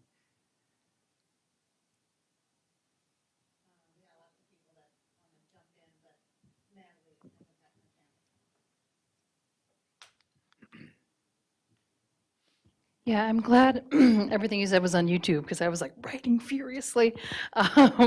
Thank you for your very sobering but real view of what we're up against when it comes to how we're measuring things not only in the state but in our nation and how it's just not serving us. That's the reality, especially here in our school district. I just love that you continue to use the term youth development because that sounds so much more like what my kids are going through in St. Cloud schools than MCA scores.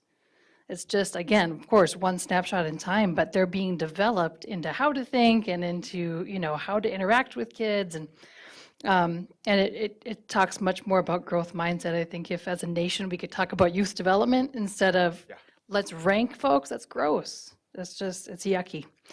I have a couple of questions. Actually, just one question. I also liked when you said that the key ingredient to cognitive development is relationships. Like that goes right to our mission and our vision, and exactly that. If we can't have all kids feel safe in schools, like Al was saying, that's baseline. Baseline is, are you safe and are you cared for and loved? And may I Yeah. mention, I really appreciate what you had to say, because for some kids, and it sounds like for a growing number of kids, the best part of the day and the safest part of the day and the most secure part of the day is when they're in our schools.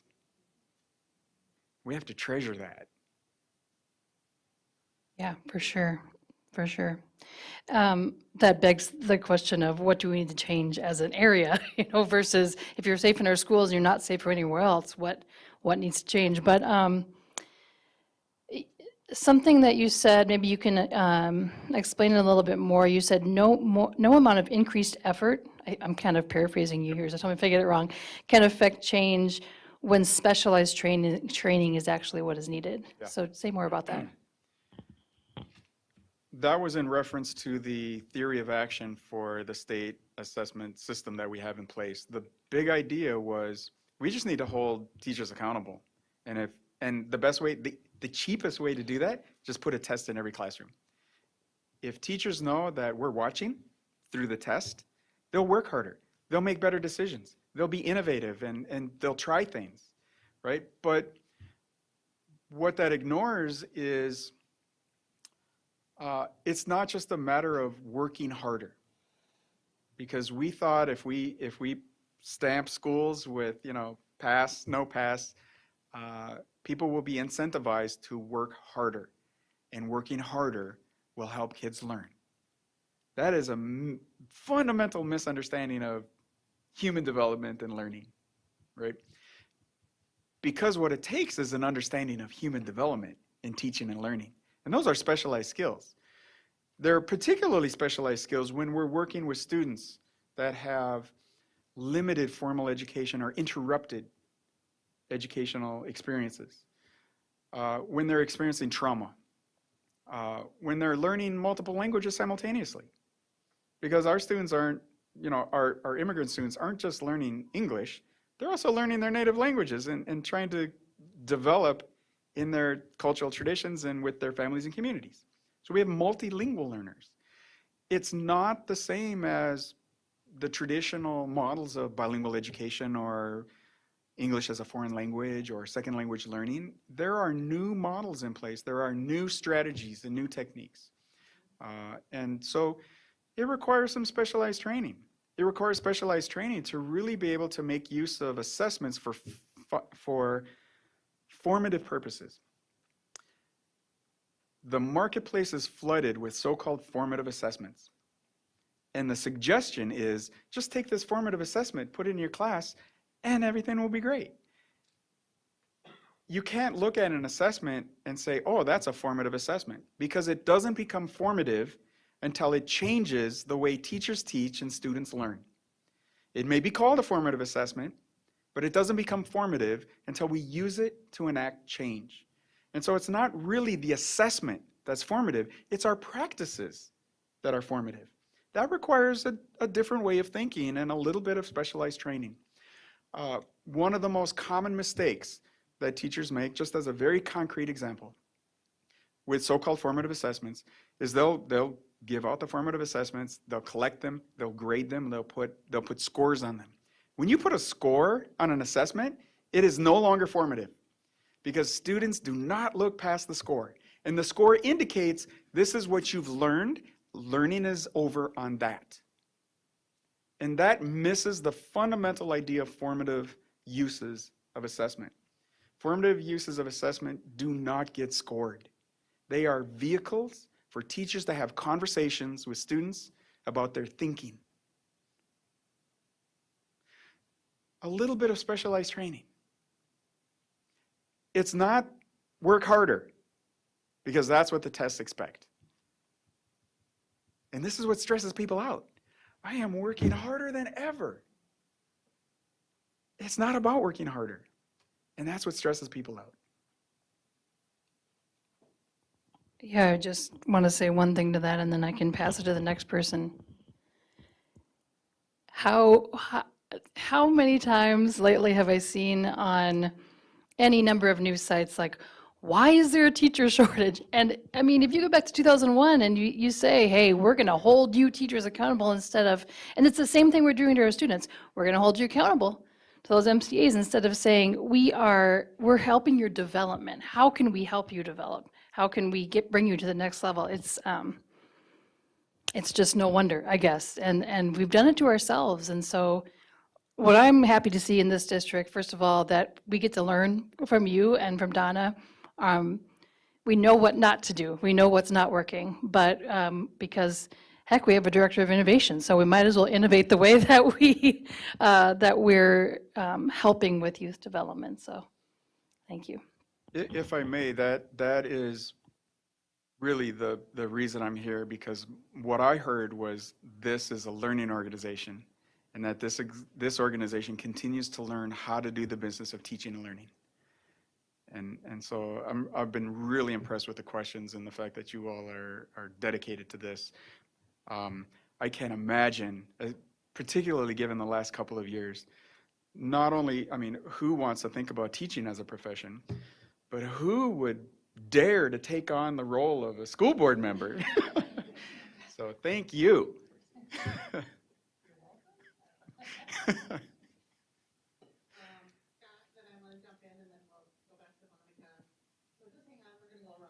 I appreciate that. That's what I'm here for. Make use of my time.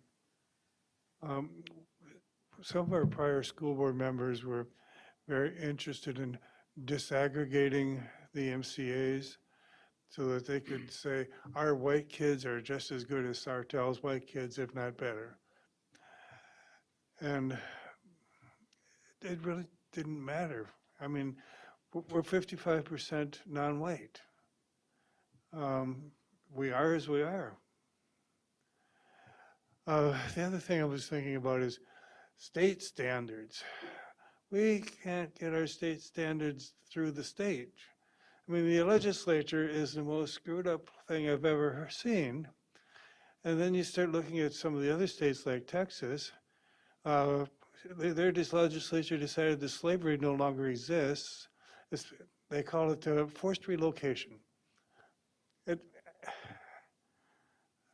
And they're the drivers of the textbooks.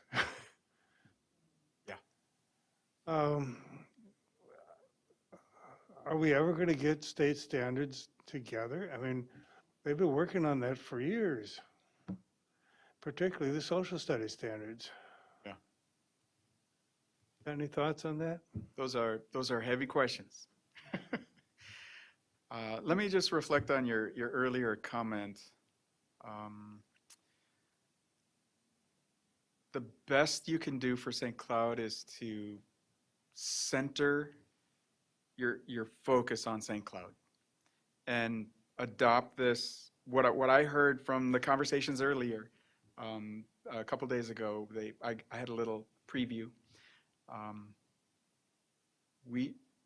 As I said before, we want every student that walks through a St. Cloud school building front door to have available to them the best we have to offer. Every student. And when we say every, we mean every student. And that's what I would create a focus and center that.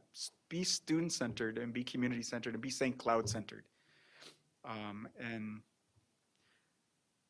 Is to the extent that you can, just recognize that this, I really don't understand this need to do the comparative analysis, but I think in part because many of us were raised in an education system that was a norm reference education system. I remember taking the Iowa Test of Basic Skills growing up, and it was all percentiles, and it was how's your, and that was everybody's conversation. How's your kid doing compared to the state or the nation or compared to other grades? Remember there was those grade equivalents. Oh, my student, my third grader performed at the 7th grade level. We are so far beyond the norm reference system because those percentiles, I might have scored at the 90th percentile. It says nothing about what I know and can do. There's no information about what I'm ready for. If I'm ready for college, ready for a career, it just says I'm at the 90th percentile. If everybody else is poorly prepared, 90th percentile isn't that good. I'm at the top of the poorly prepared. It simply doesn't tell us anything. We are in an education system that is now driven by criterion reference interpretation. The state test, the state standards, the performance levels, and the performance level descriptors on the state test declare what our students should know and be able to do. And our focus should be on that, not the normative, comparative kind of things that many of us are driven to do. It's an easier number for people to say, it's at the 90th percentile, but it doesn't tell us much. I have a question. The word curriculum is sort of a hot topic of sorts lately, and maybe I don't understand what that word means. But I know with 4 children going through, say, 3rd grade science, they all did an activity on bats or an activity on owls. Or where my understanding was that was part of the 3rd grade science curriculum. Now, what activity they did, maybe the teacher looked on Pinterest and said, wow, that's great. I'd like to do that. But to me, the word curriculum, I wouldn't say they're looking at Pinterest to find a curriculum topic, but more of an activity to go along with the curriculum. Am I correct in that? I just want to clarify. Yeah, that's an optimistic perspective around the use of Pinterest, yes. Okay. I love Pinterest. It's got everything on there. It certainly does, and I've been there myself. Yes, I think that would be our hope, that the curriculum provides enough of a foundation for teachers to function, and then they're looking for that pizzazz activity, something extra to add. That would be a great use of those kinds of resources. And I'm really glad that Pinterest was created, because it's an opportunity for teachers to share with others. Yes. Hey, we've done this. This really works well. Fit it into this part of your curriculum. Here's the challenge with curriculum, and here's the challenge of curriculum across different school districts. They may do a pretty good job of tapping into state standards, and so they're going to help us so that students meet the requirements of the state standards. But the way curriculum are laid out, from one to the next, different levels of depth, different levels of examples and activities, different scopes and sequences. They introduce topics in different orders, and they go into deep dive on some and surface level on others. And every curriculum will do this in a different way. So on those topics where they just doing the surface level, that's where teachers may look for those augmenting activities, because the curriculum, that part of the curriculum is weak. So when I was saying they're getting curriculum from Pinterest, it's not the entire curriculum, but they are augmenting and building curriculum as they go. Because I am not a curriculum expert, and I know there's a whole department in my college called Curriculum and Instruction, and curriculum has always been a mystery to me too, and in part because the only way I can help build a successful assessment system is by really understanding what the learning objectives are, and what drives those learning objectives is the curriculum, and that's what drives teaching and learning. So these things have to be connected and interconnected, and that's a skill set that I don't have. But I think you've got folks across the district that have those skill sets to make those connections, so that that's what helps balance out assessment systems. Just what you were mentioning. So I appreciate the learning objectives come from where? So whoever's teaching 3rd grade science, where do those learning objectives come from? Yeah, sure. We can have Lori come up and answer that. She's our curriculum expert. So first I have to say, my team is blowing up my phone. They are so excited. Thank you. So here, and you have heard me talk about it before, we don't purchase a curriculum. We purchase curricular resources. So we purchase resources that support the learning that's going to happen in the classroom. So that's how we talk about it here. I appreciate that. Does that make sense? More? You know I can talk forever on this. Well, I was just clarifying that we don't So where hire do they somebody come and from? they're Yep. on their own. So we do base our main course of studies based on the state standards. So we are obligated by the state to meet those state standards.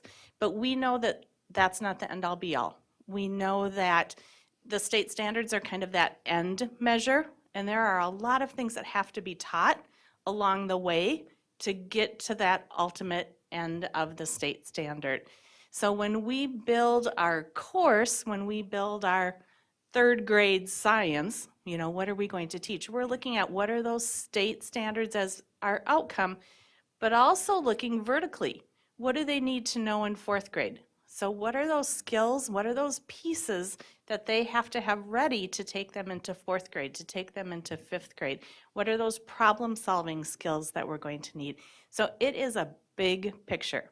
But yes, a lot of it comes from what are the state standards. So we know in science, we have certain units or topics that are required and set out by the state. So that's what your team sort of does and then is sort of presenting it to school level, grade levels, teachers? We do it with our teachers. Okay. So we do a lot of the research, a lot of the digging in pieces behind it. What are those best resources to use? How do we best lay it out? But we are always looking for teacher voice on it. So through our building content reps, through our meetings at buildings. So we're taking all of that information and trying to put it together into a package that our teachers can use in their classrooms with their students. We talk a lot about like a guaranteed and viable curriculum, making sure that all of our students have the best that we can offer, no matter who their teacher is, what their building is, and then our teachers bring that art to it. And just one more time and then I'm done. It's coming from state standards. That's where our curriculum is driven, correct? Or how? Yep, the state standards are kind of the outcomes. They're Okay. what we're working towards. Okay. Thank you. Yep. Monica, then Al. Okay, so Lori, if I understood correctly, you all go to Pinterest and then you discuss you discuss it together. When we started here, we did a survey of our students, so Al's gonna remember when we had the let's purchase common curriculum, because that was the number one thing that our teachers said they used. Yep. No, I do remember not that. anymore? All right, So my comment from Pinterest was comments I've heard nationally, not in St. Cloud. So let me go back to where I was when I was here in a role. You were speaking about Minnesota being more of or especially the Twin Cities being very segregated. I do believe that we are a very segregated district here as well. And a lot of the things that you have been talking about, and so this, my focus is, I completely get what you're talking about teachers and what you're talking about learning objectives and understanding development. And I happen to think that we are doing a good job on that. Thanks, Lori. So I think that we are doing great on that area. As a school board member, the part that I think that we are not doing that good is explaining to people why they should choose this school, and also explaining to students why this school or this district is a good district for you. And when I hear you talking about segregation, levels of poverty, immigrant students, it sounds, from this perspective, that you're saying that that district is good for those students. But if I don't have all those levels of, for the lack of a better word, struggle, then it's a good for my student as well. And I think that that's one of the principles of why that more privileged kids will leave our school.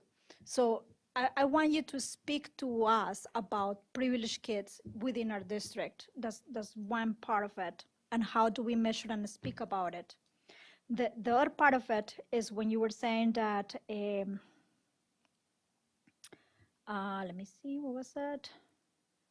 Uh, uh, uh. Oh, the other part of it is that kind of to the point that some board members were making before. If we are speaking, if we are teaching this specific population of students, so if we turn out that, let's say, we may not have some privileged kids in our school because we are that segregated that we don't have privileged kids. One of the things that I was reading before about Japan, for example, is that, and I'm not sure if it's true, and I don't remember where I read it, so don't quote me. It's not a thing, might not be true. But they were saying, in what I was looking that caught my attention, is that Japan invests more in students in poverty. They invest more money in students that have more barriers. They cost more, but is to catch them, which I thought that was a really excellent way of leveling the field. So is that what we need to do at a state level? So it seems like the battle is not, so if this, what I'm saying is true, so the battle is not here in what are we doing here. The battle is out there at the state level, and how do we get more funding for what we do? Is that the case? And I guess that might be some yes there, but not completely. But in that question about investing more in those kids in poverty, for example, or to Al's points about a kid that is hungry cannot learn, I wanted to switch that about cannot learn maybe math, but that kid is learning something. So Right. how do we focus that learning into, or maybe it's not reading, or maybe it's not reading what they need to be reading, because maybe if he's reading something that will help his situation or her situation, that might help in something. So is that what we need to be thinking about in that population? So it's like 3 questions there, I guess. Wow. Some big ones.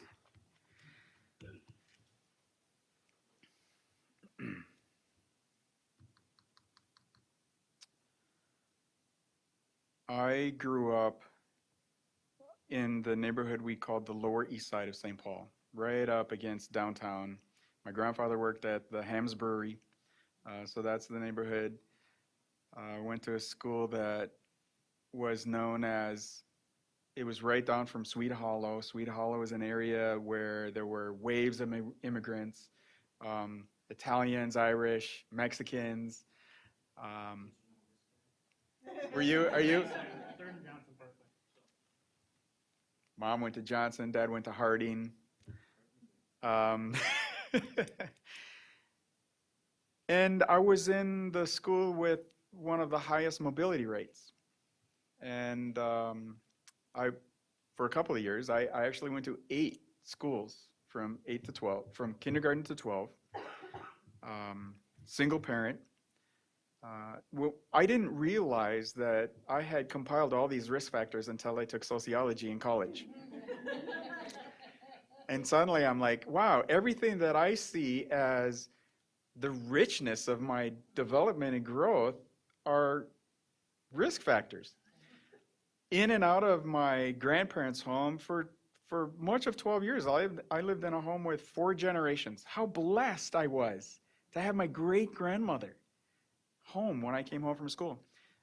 Multilingual, creating a richer understanding of the structure of language because of it, right? So we fail to acknowledge the assets that youth develop and just see all the risk factors, because it's textbook risk factor. I was a risk factor factory, as I understood when I got to college.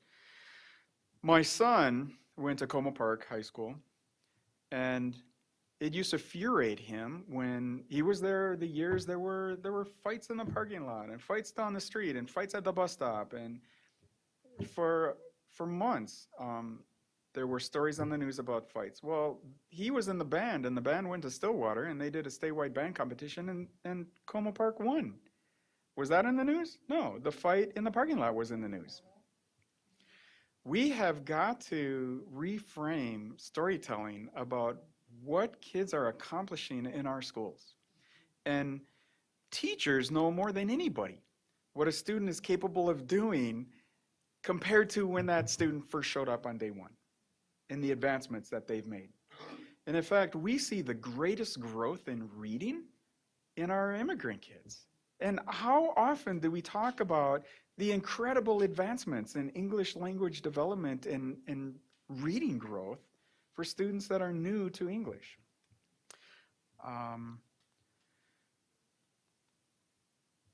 When we can connect what students bring in, and much of it also includes the trauma and the challenges that they face, and acknowledge that and connect that, giving them reasons to dive into disciplinary knowledge and practices, science knowledge and practices. I mean, how is that relevant? I saw a teacher give kids kids had cameras and they were supposed to take pictures of the way that their families keep the family safe at home. And then they did a whole unit on in science on viruses and bacteria and all the things that we think are dangerous, and it stemmed from students' experiences of how the family tries to keep the family safe at home. When we can connect students' experiences with disciplinary knowledge and practices, it gives them a reason for learning. Oh, this is going to help us keep the family safe at home. I mean, it's just really simple things like that. Part of what that requires is relationships. Teachers need to get to know students and families and parents. Not that we need teachers to be asking students to tell their stories all the time, because kids are tired of telling their stories. But to know what kids are interested in, what their experiences are, and what they're doing, and find those connections. And then being able to tell the stories and rewrite the narrative on all the great things that kids bring to families, communities, and schools.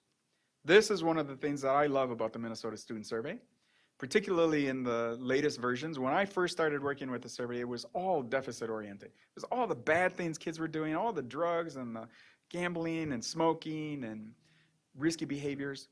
In 2013, we finally got the interagency team to add assets, the great things that kids do and bring to families, communities, and schools. And now we're telling a different story about students in Minnesota from the Minnesota Student Survey. I need to make a comment about segregation. I heard somebody was talking on NPR once and said, there's nothing magical about sitting next to a rich white kid. But when you're sitting next to a rich white kid, you know that school has resources. And here's the thing that I've learned in the Minnesota data system. When we account for free reduced lunch and race and ethnicity, and it explains 70% of the variation in school performance, and we add to that teacher characteristics, school resources, and I've got the list right here, so I'm going to tell you what we looked at.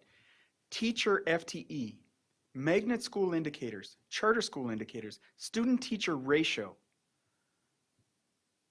proportion of certified teachers, average teacher salary, the proportion of teachers absent more than 10 days during the school year, the proportion of teachers in their first or second year of teaching, resources such as the proportion receiving, or the number of sports teams, the proportion of student athletes, just lists of resources that we get in the national data set. This comes through the Civil Rights Data Collection System federally on every school in every state in the country. When I add all those resources to the model to try to explain school differences, all of that explains less than 1% of the variation in schools when I've accounted for school composition. If I take school composition out, free and reduced lunch and race and ethnicity, all of those resources, now it explains 40 to 50% of the differences in schools. So why doesn't it explain anything when I put in free and reduced lunch and race? Because when we know the free and reduced lunch and racial composition of schools, we know the resources in those schools. It's the same thing with achievement.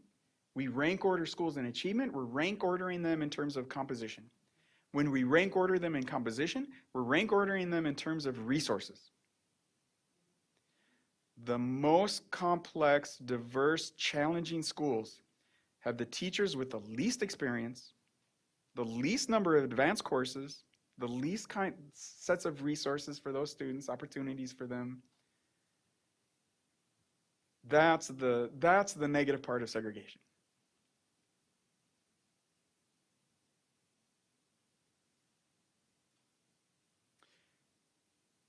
We are not going to be in a place where we assign teachers to schools.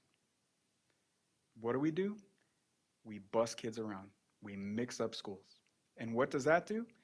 Tears apart families and communities. I'm a huge fan of neighborhood schools. Kids should be able to go to the schools in their neighborhoods, and those teachers should get to know those kids, families, and neighborhoods. That's where real change and real growth occur. The answer to segregation is far too often busing. You may know there's a lawsuit right now, Cruz Guzman versus Minnesota. It's about school segregation. The fear is, my fear is their solution is going to be busing. We've tried that, and it doesn't work. Why aren't we busing around teachers? Why aren't the most experienced teachers working in the schools that really need them? It's because we allow teachers to be professionals and decide where they prefer to teach. And where does a teacher prefer to teach? In a school with resources.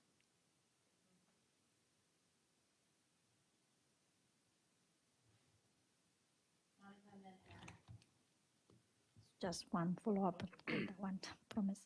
So following along with what you just said, is it really more expensive? I don't know if you know that, but I can ask it in a way. So it's really more expensive to educate a kid in poverty or a kid of color, or it is that is lack of resources when there is a majority of kids in free and reduced lunch and immigrants and students of color? The vast amount of data and research that I've seen on the question about school funding is it's not about school funding. We are putting more money than ever into schools. It is not about more money. It is rethinking strategically about our assignment of resources to the schools with the greatest needs. The best we have to offer. Teachers with the most experience.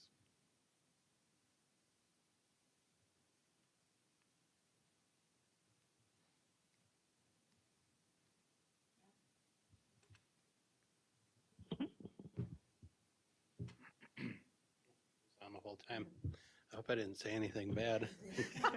Not so far. By the way, the state funding formula has a way of stripping the schools that need the resources from the resources. And they do it through things such as underfunding special education, underfunding EL Huge. programming. Yeah. And so we end up with these huge cross subsidies and underfunded, whereas the wealthy districts that don't have those large populations, their funding goes to resources. I wanted to make a couple of comments and then a question. The one thing, when you were talking about risk factors and that we need to look at things differently, I think one of the things that we identified a while back in this district is when it comes to multilingual, if you are let's talk a wealthy district, your multilingual students are generally English-speaking students that learned a second language, and they're heralded and held up high. They get ribbons at graduation. Congratulations on being multilingual. And in a district such as ours, where we probably have one of the highest student populations of multilingual, many students speaking 3 to 5 languages, it's looked at, I don't think it is right now, but I think that at a point in time it was looked at as, boy, you don't speak English very well. even though that student speaks three or four languages. And it's just the way of looking at it. A student who speaks 3 to 4 languages should be celebrated, not looked down upon because they don't speak English very well. So that was just a comment on that. I think that was one area that we identified in our district. And my second comment had to do with something that you said about you don't understand why MCAs get used so much for comparison, district to district. And my comment on that, I've made several times in board meetings, is I don't think that there's an industry out there that does more damage to public schools than the real estate industry. Realtors put scores on their websites, they rank districts. When I drive home tonight, I'll be driving down a road where on one side there's nothing but homes going up and building, it's robust with new construction, and the other side is cornfields. And the only thing that's different between those two sides of the road is which school district it's in. And that's all done by the real estate industry. And the fact that they get out there and they preach that, you know, based on this district score, your kid's going to do better if you move here. And so the wealthier families who can afford the $350,000 brand new home, they build on the side with the district that has the higher test scores. And it just creates that segregation of resources and wealth on one side of the road and poverty on the other side of the road. And my question is,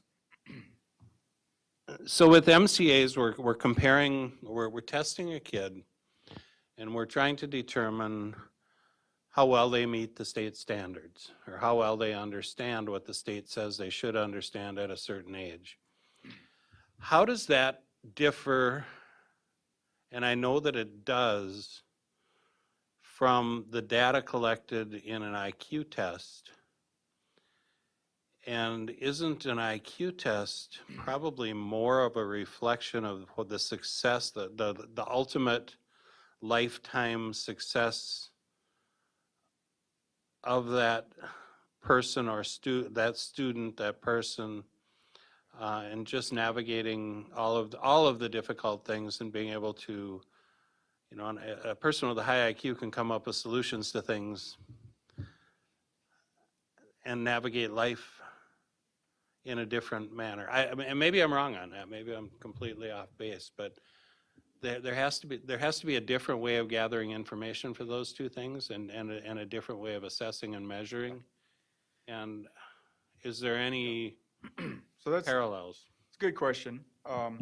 IQ tests still are used in many schools around the country. They're often used for special education placement, diagnosis placement. So let me just say something quickly about the two. MCAs are known as an achievement test, and an achievement tests are influenced more directly by recent learning. And this is one of the great things about them, and it's one of the limitations of them, and it's really one of the limitations of state tests, because each grade test has grade-specific standards, different content. So there's nothing that connects third grade to fourth grade to fifth grade to seventh grade to 10th or 11th grade. And in part because the tests are standards-based, content, grade-specific driven. There's no learning progression that underlies the model of MCA tests. One of the reasons why we can't make inferences about learning over time, because there's no learning progression.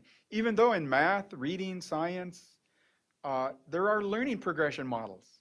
And we know what it takes to go from novice status to expert status, and all the things that students have to learn along the way to become experts in different fields and subject matters. The IQ tests and intelligence tests overall are not influenced by recent learning, and it's really more of a measure of cognitive processing that is a long-term accumulation of knowledge, skills, and experiences. It's very hard to move IQ tests in a short period of time, IQ scores.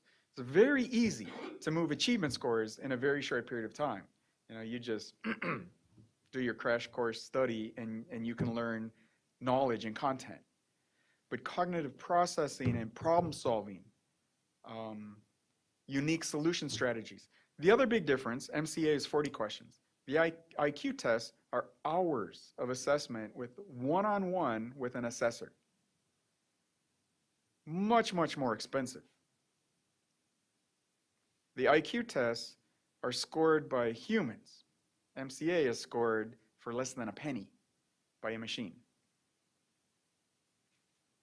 So there's a couple differences. The connection between achievement tests and intelligence tests is not consistent. It's not really true that it used to be true. And well, it used to be a belief in special ed that IQ tests tell us about students' potential. And when their potential is different than their actual level of achievement, that means that we're not meeting their needs, thus individualized learning plans. That has been discredited. There's no real clear connection, a consistent connection between intelligence as measured by these tests and achievement potential. So that is no longer the framework, but when I was in school, that was the framework. If your intelligence measure was different than your achievement measure, that was an indicator that you might need special education services to support your unique learning needs. It's not so clear anymore. How about emotional intelligence Yeah. connected to achievement? Yeah, so that is, so here's the basic fact that we all know, teachers certainly know this, learning is a social activity. This is what was so hard when everybody was at home. Because learning is a social activity. This is the way humans have learned since day one. Humans don't learn on their own.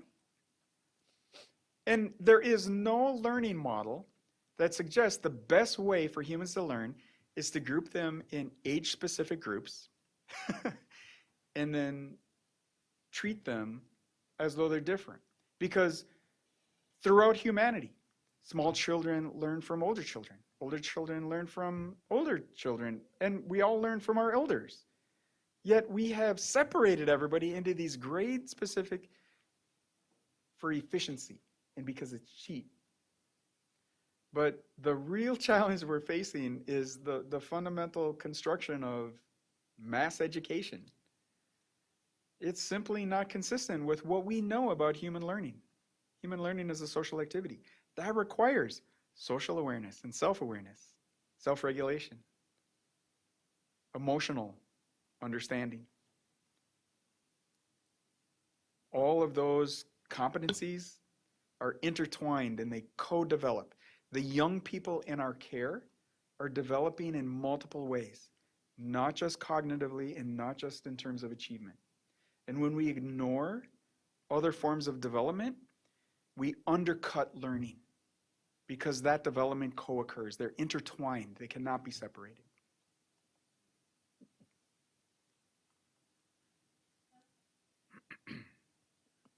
Sounds like the one-room schoolhouse was an okay place. They had it going on. Those kids learned a lot. You can learn a lot in a year when you're exposed across ages. Yes. On the IQ, I remember when I was in 12th grade, the teacher gave us all the IQ test, and then afterward he would say, "This is what you look for. This is what you look for." And then the next week we got the IQ test again, and some kids did better, some kids didn't change at all. But in the course of a semester, I was able to raise my IQ by 30 points by knowing what to look for.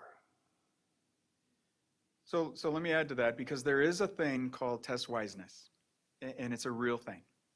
And so some individuals are very test wise.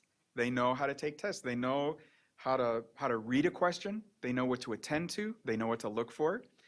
And when a person is test wise, it optimizes our understanding of where they are on that thing that we're measuring, right? So they have full opportunity to display their abilities, what they know and what they can do. And so, I often get the question about all the time that we spend on test prep. Well, the majority of individuals who engage in test prep aren't going to see much of a difference. But for those students who haven't had good experiences with tests and don't think about the vehicle of testing, especially in different kinds of test questions, new modalities, new language, it's a different environment. It's a different way of displaying what you know and can do. And so in my mind, what test prep potentially could do is level the playing field, right? Everybody should have the same experience with understanding what's going on in that test and how to respond to an item, what to look for, to have the full opportunity to display their knowledge and skills. So a little bit of test prep is a good thing to make sure everybody's on the same playing field. And for those students for whom we know have had interrupted or limited formal education, they're going to need some more some more time, some more experiences with tests. Because otherwise, it's going to underestimate knowledge and skills simply because of the vehicle of the test, because they're not used to taking tests. So that's a really important point. And for some people, just a few cues, a few clues can really show you what you know and can do. It didn't take much. Yeah. 30 seconds. And all of a sudden, my IQ went up. Whoa, how'd that happen? That reminds me of another phenomenon that I think is really important and really relevant. This started out with women in math and science, because there's a funny thing that happens in math and science. We see, on average, and I'm just going to use the binary labels for right now because this is the history of the research. Men tend to score higher on average in math and science. Women tend to score lower. But what we see happening is that there are actually more men, more boys in schools that have the lowest scores in mathematics, many more than girls. There's also more boys that have higher scores in mathematics because they get preferential treatment and access to advanced courses in math and science. And in part, it was because of the way we did encouragement and counseling in terms of future careers, right? So we've got a lot to overcome still in that arena. But what that leads to then is this phenomenon called stereotype threat. If an individual believes that I'm about to take a math test, I'm not really that good at math, girls aren't good at math, I'm not going to really do that well. Turns out they don't do so well. A very simple intervention has changed the outcome of that. And we simply ask students at the beginning of the test, if you could pick a job that involved math, what job would you like to do? And they just named the job. Turns out that shifts their performance on the math test because it overrides that stereotype threat. They're no longer going into the test thinking, I'm not good at math, girls aren't good at math, I'm not going to do good on this test. They're now thinking, oh yeah, I would like a job that does math, and this is the job, and yeah, I could do that. I could do that job. It overrides that stereotype threat, and their performance on the math test is actually higher. This has been experimentally studied with control groups, repeated many, many times. And not just with men and women, boys and girls, but with individuals from different racial and ethnic backgrounds.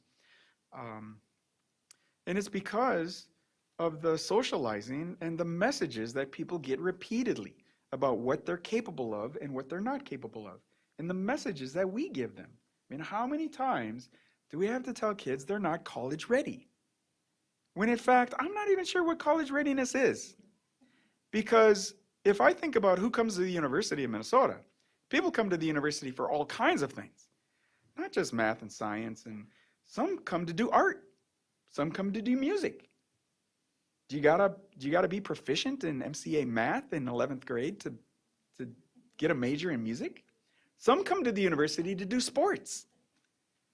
The MCAs aren't going to tell me if you're ready for collegiate sports. So what does it mean to be college ready? People go to college for all kinds of reasons, not just math and science and reading. I don't know how I got there. But the point is this idea of stereotype threat and those messages and what it does to an individual as they approach a test and they're convinced they're not going to do well on the test, turns out they don't do well on the test. That's a narrative that we control. The adults in the room control that narrative. This is the mindset issue. What are our kids capable of? How many times have we told the stories about all the great things that St. Cloud kids do? And how do we celebrate those? And how do we celebrate the languages that they bring into schools and that they can function globally when so many of our kids can't? Because the world is in our backyard.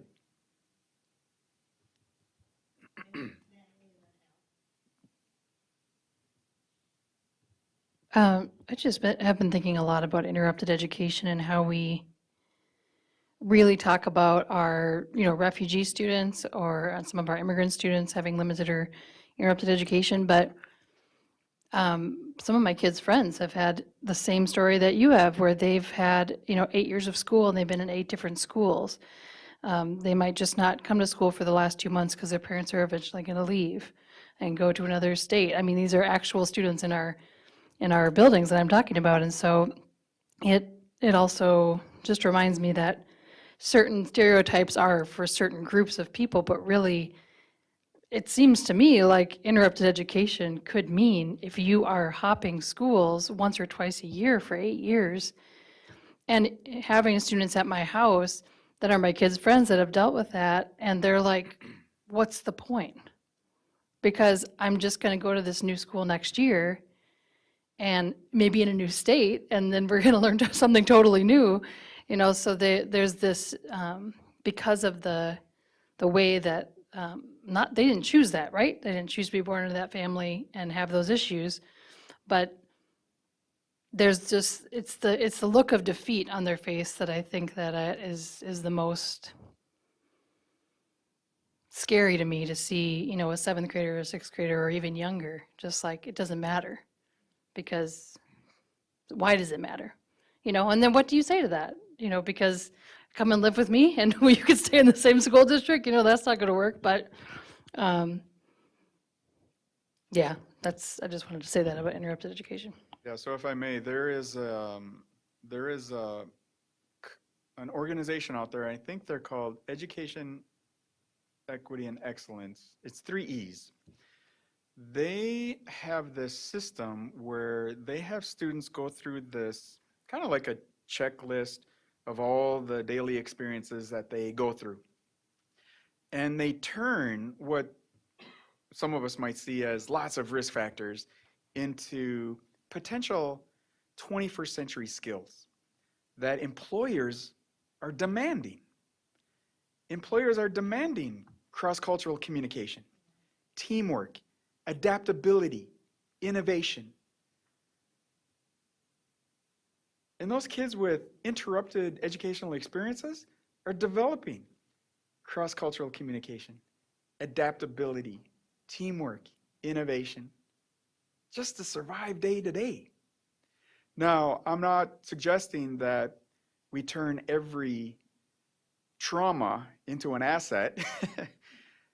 But how often do we help kids understand the kind of skills that they're developing and how to leverage those to make the most out of their time in our classroom? Because what they're developing is actually what they're going to need and what employers want.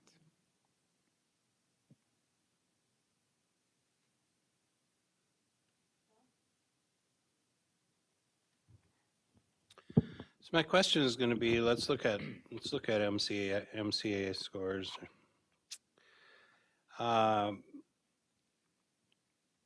In math, 40 at the state level, 44. So this is what we're supposed to look at, right? State level, for a school level, actually, you can look at. You said, but 44.8% of students are proficient in math. 41.3% of students are proficient in science. That's statewide. Those are terrible numbers. No one can be happy to see 41% proficient in science. Reading was 51.1%, so that was the only one that was over 50%, but it's still right at that 50-point mark. So where's the failure? Is the test wrong? Is the testing wrong? Are we failing? What are we supposed to get from that? I mean, if I take it at face value with proficiency in the 40s, we're headed for trouble. If proficiency means anything.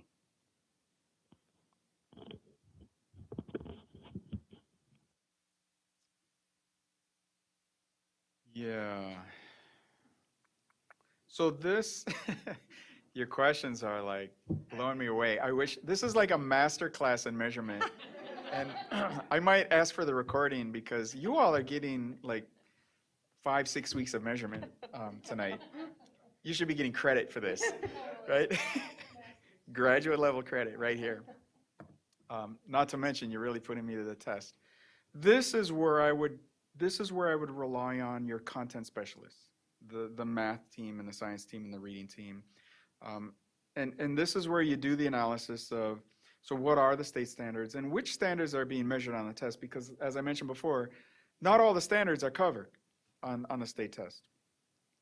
It's also one form of math knowledge and skill. And it's not all the things that we ask students to do in the classrooms, right? We ask students to actually engage in mathematical activities. MCA doesn't do that. MCA tests sort of static knowledge and skill. They're not uniquely solving real world problems in a direct way. So there is a distinction in the measurement field with respect to, we use the language around authentic assessment. Authentic assessment is using your knowledge and skill to solve real problems. Versus, we know to be able to do that solution of real problems, you gotta have some knowledge and you gotta have some skills and you gotta be able to know some facts. So these things are building blocks and they are important. And these numbers are low and they are embarrassing and they shouldn't be this low. Even if this is just a snapshot, partial measure of a broader set of state standards, under no circumstance are these good numbers. They're not good. We can't defend them. They're an alert for us to do better. And we've uncovered tonight lots of ways to think about doing better, but also lots of limitations for us to move in that direction in an aggressive way, right? So we tweak around the margins because we're not willing to really upset the full apple cart when the full apple cart isn't really getting us very far. I made a comment to a reporter the other day who wanted me to make some comments on these test scores, and I didn't want to. I kind of resisted. This is for local folks to dig into and decide what needs to be done. They're really to be used locally. So yes, schools need to look at their numbers and then decide what are we doing, what aren't we doing, what should we be doing, given the context that we have to work with. The comment that I made, though, was in recognition of the role of math and the role of school in math and reading development, because it's different. And we saw far greater declines in mathematics than in reading. And it tells us about the dependencies of learning on schools, that schools matter, schools do make a difference, because we saw bigger declines in math than reading. Because kids can read at home if they want to. They can go to the library, they can read with family. Who does math at home? Who hangs out with their kids or with their friends and does math? Math learning is more school dependent than reading learning, and we saw it in the data this year. That's a signal to me that schools are working, Because that's exactly what I would expect if kids aren't spending as much time in school as they used to.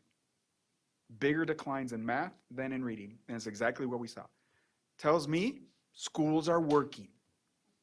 Perhaps not as much, the outcomes aren't what we want them to be. And so we've got ground to finish. We've got learning to finish. I hate the language around learning loss because kids aren't losing their learning. They're continuing to learn. It's just unfinished. Can I make one comment on those scores though too? Yeah. When I look at an MC, or when you look at an MCA score, you're saying 41% of the students are proficient or they score as proficient. That doesn't mean that on average students only know 41% of what they're supposed to know. But that's the way that it comes across. It's a good point. Yep. What it means is that if students fall off by 2%, you might lose, I mean, in the past, they might have, Yeah. that 2% that they lost might have caused 30% of the kids to fall off and become non-proficient if they're scoring right near the level of proficiency. So it could be a very small margin of victory to have a very large impact on results. But when people read MCAs and it comes out that only 41.8% of the students are proficient, people think, man. Right. And so let me augment that by saying Minnesota state standards are a high bar. These are not minimum skills tests. We used to have basic skills tests in Minnesota. These are rigorous, high standards. Doesn't excuse these numbers. The other thing I'll say, and I don't say it as a way to excuse these numbers, but remember, MCAs are multiple choice questions, single point in time. They underestimate learning. These are underestimates. Doesn't excuse them. Given that they're underestimates, they should be higher. Isn't that then though a failure of the system to accurately report? I mean, it never does anybody any good I'm with you. to say we're all failures. Yeah. Wouldn't it be better to say we're all really, right? we're all great? Yeah, it's a bit demoralizing. You're right. Yep. So, anyway. And those stories can be told. The teachers have those stories. The teachers know the great things students are discovering and learning and doing and creating and innovating. We have to create a technology to capture that.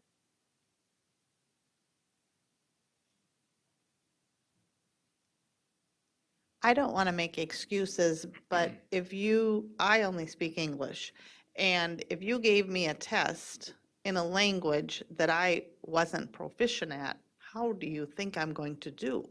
Why would we expect to use that same criteria? It doesn't make sense to me even to administer the test, to be honest with you. The measurement community has been saying exactly that. You are becoming a measurement specialist because that has been the constant message. It doesn't make any sense. It provides misinformation and it's demoralizing. Yeah, I'm with you. I'm with you.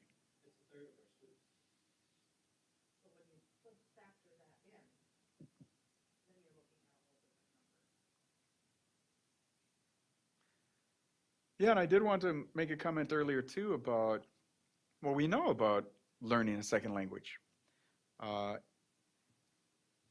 Most research will say it takes somewhere between 3 to 8 to 10 years, depending on prior experience of learning the native language, prior experience in formal education, the age at which they begin learning English, and the amount of supports that are built into the system, into the educational system.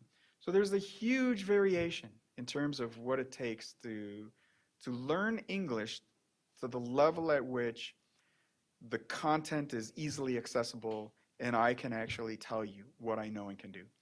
But the other thing we know is that the payoff in the long run is much greater even though we may not see it immediately because it looks like repeated failure. The payoff in the long run is much, much greater because those students have a deeper understanding of the structure of language and are much more capable of functioning. They actually learn a different kind of analytical skill that supports their success in the future. This is very similar to the research on Head Start. Some of you may know that kids who go through Head Start get a big boost in kindergarten, first grade, but then by second, third, fourth grade, it wanes off and they see greater failures through the education system. Where the benefit of Head Start is after K-12, because the kids who had Head Start versus those that didn't are much more likely to hold a job for a longer time, not to have engaged in the criminal justice system, not to have been on public welfare, more likely to go to college and to get a future degree or credential. Head Start has that first big boost, and then it disappears, but it comes back after K-12.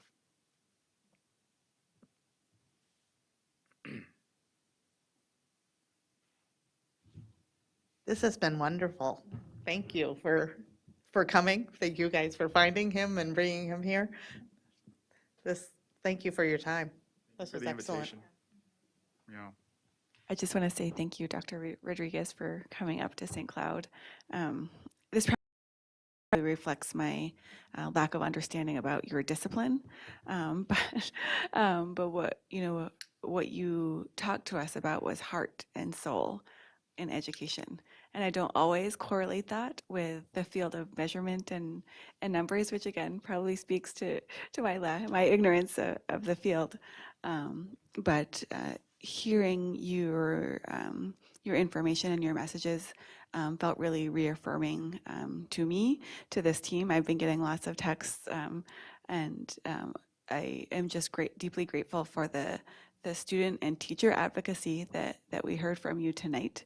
And every single one of us here agrees we have work to do, and we are committed to doing it, and support of people like you who can help us reframe the conversation, because words matter, right? Ideas matter.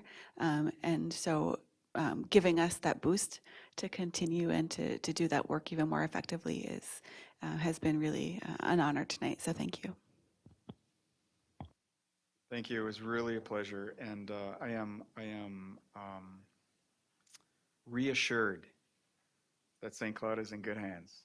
So I was glad to have this conversation with you and to meet you all. Yeah, I'm really happy about it. Thank you. Thank you, Donna. Thank you. Okay, next up, we have the 2022 Summer Programming Review. Lori Posch, Executive Director of Learning and Teaching, and Carol Potter, Executive Director of Student Services and Special Education. Thank you, Chair Haas, and thank you to Dr. Putnam and school board members. Are your minds full? Yeah. So now we get to share with you ways that we can celebrate our district and the good work that is happening here. So I'm going to pull it up real quickly and hope that the texts coming in will stop so you don't have to look at those. Lots of excitement out there. So Carol and I are here tonight to share with you a summary of our summer programming. And let me just get to the right one. Again, it's going to look similar to what you saw in the spring in terms of format, about what we were planning. But we have some really exciting and great things to share with you about what happened over the summer.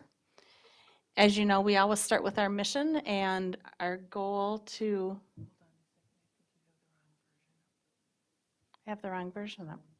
Do I? Okay, I'm going to let Carol do introduction, and I'm going to find the right one. Okay, Thank no you. problem. So what we're going to share with you today is this start in May, if you recall, we talked to you about all of the things that were up and coming. Is this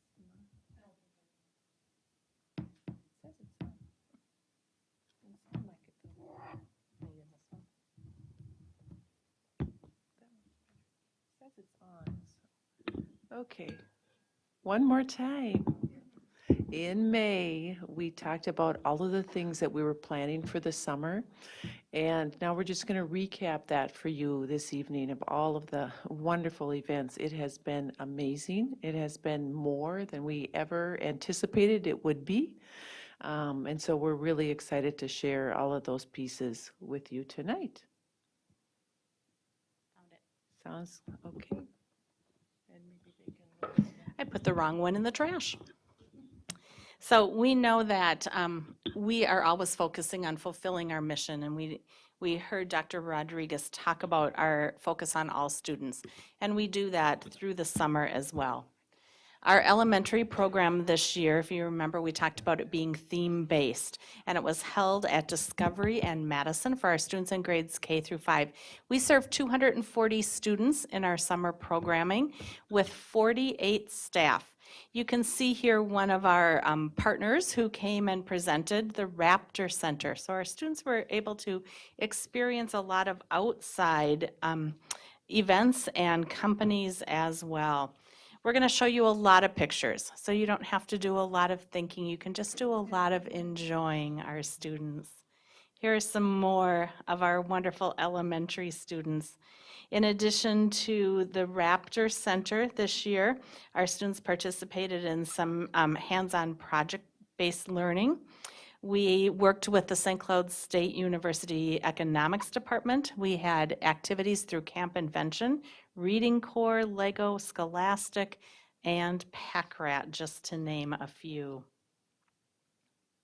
And as we talk about PackRat, look at these numbers. Our PackRat bus was on the go again this year. In 7 weeks, they went to 13 different sites.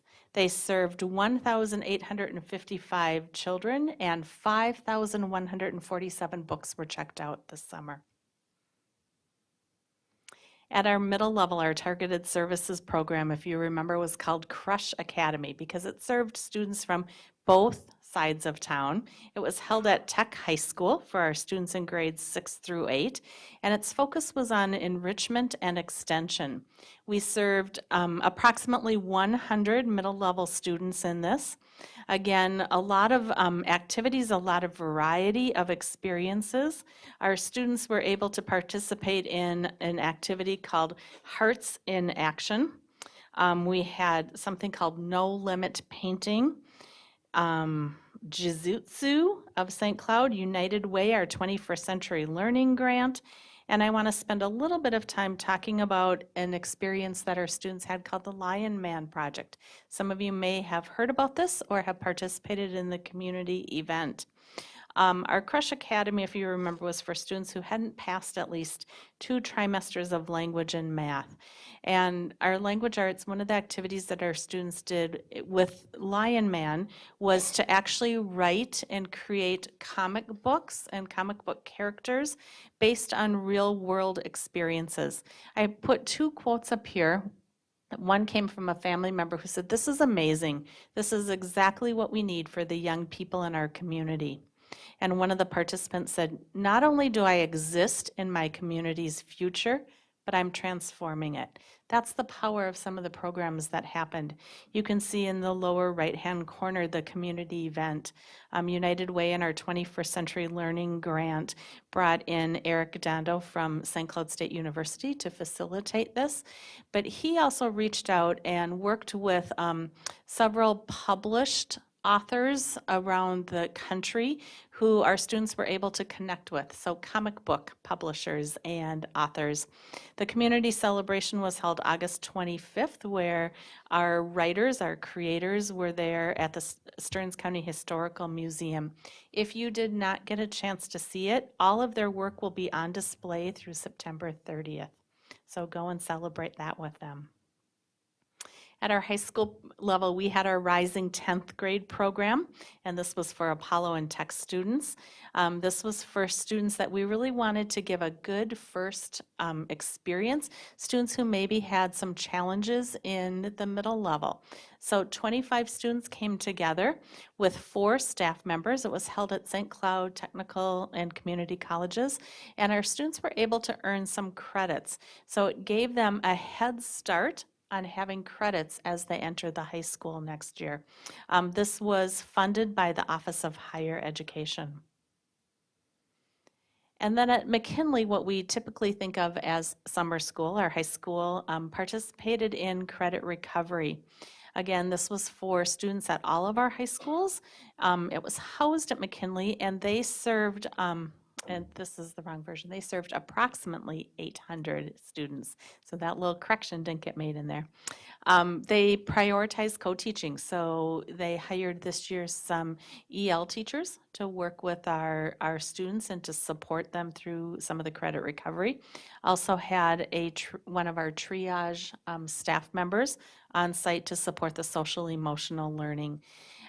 Of those 800 students, they were able to complete about 1,000 full credits this summer and many, many partial credits. So we were able to have our students really go into this year with a lot of credits made up. Our principals and our staff at McKinley said that those who attended did really, really well. Attendance was a little bit of an issue, but that is to be expected in the summer, and that they heard many positive comments from the staff. We also had our third cohort of our high school program, Grow Your Own, the Future Teacher Academy. This again is in a partnership with St. Cloud State University, and it is funded through a grant through the Minnesota Department of Education. We had 18 students who fulfilled the whole week-long experience on campus. Some more pictures of them, reading with students, doing work, participating in some community events. We had partnerships this year with the Rocks baseball team, so our students got to experience a Rocks baseball game, and then again with St. Cloud State. Lots of pictures for you to enjoy. Some programs that were specific to our multilingual learners. At middle level, we had a coding and math camp that was brought back from last year, a program that was real successful last year. This program served students in partnership with St. Cloud State University, with especially Dr. Hanzik Brill. Our students were able to really work on taking math and making connections in a slightly different way. Through this program, I'm going to look for my numbers real quickly. Through this program, we had 26th through 8th graders. They really focused on making algebraic skills come to life and the application of those skills. At the high school level, again, this one actually is a new one. We had a language arts academic writing course, and our students who participated in this course were able to earn elective credits. This course, again, our students were so proud of the work that they completed and the projects that they did. This was done with a partnership again and a grant through St. Cloud State University. We worked with the professors at St. Cloud State to create an academic writing program that starts to mirror what they may experience at the college level. We also had a great experience with St. Cloud affirmations. So I'm trying to think if we brought affirmation cards at a meeting. I don't think we did. But they are created by a former employee of our district, and our students spent a lot of time with those. We had 15 students who completed that course, so earned their elective credits. And I'm going to turn it over to Carol. Okay, sounds great. You want to move that slide? Thank you, Lori. Okay, in special education, our summer programs this year, we increased the number of weeks that we provided service. Our typical extended school year, our summer school is usually about 4 weeks long, 4 days a week, and this year it was 7 weeks with 3 weeks of recovery services.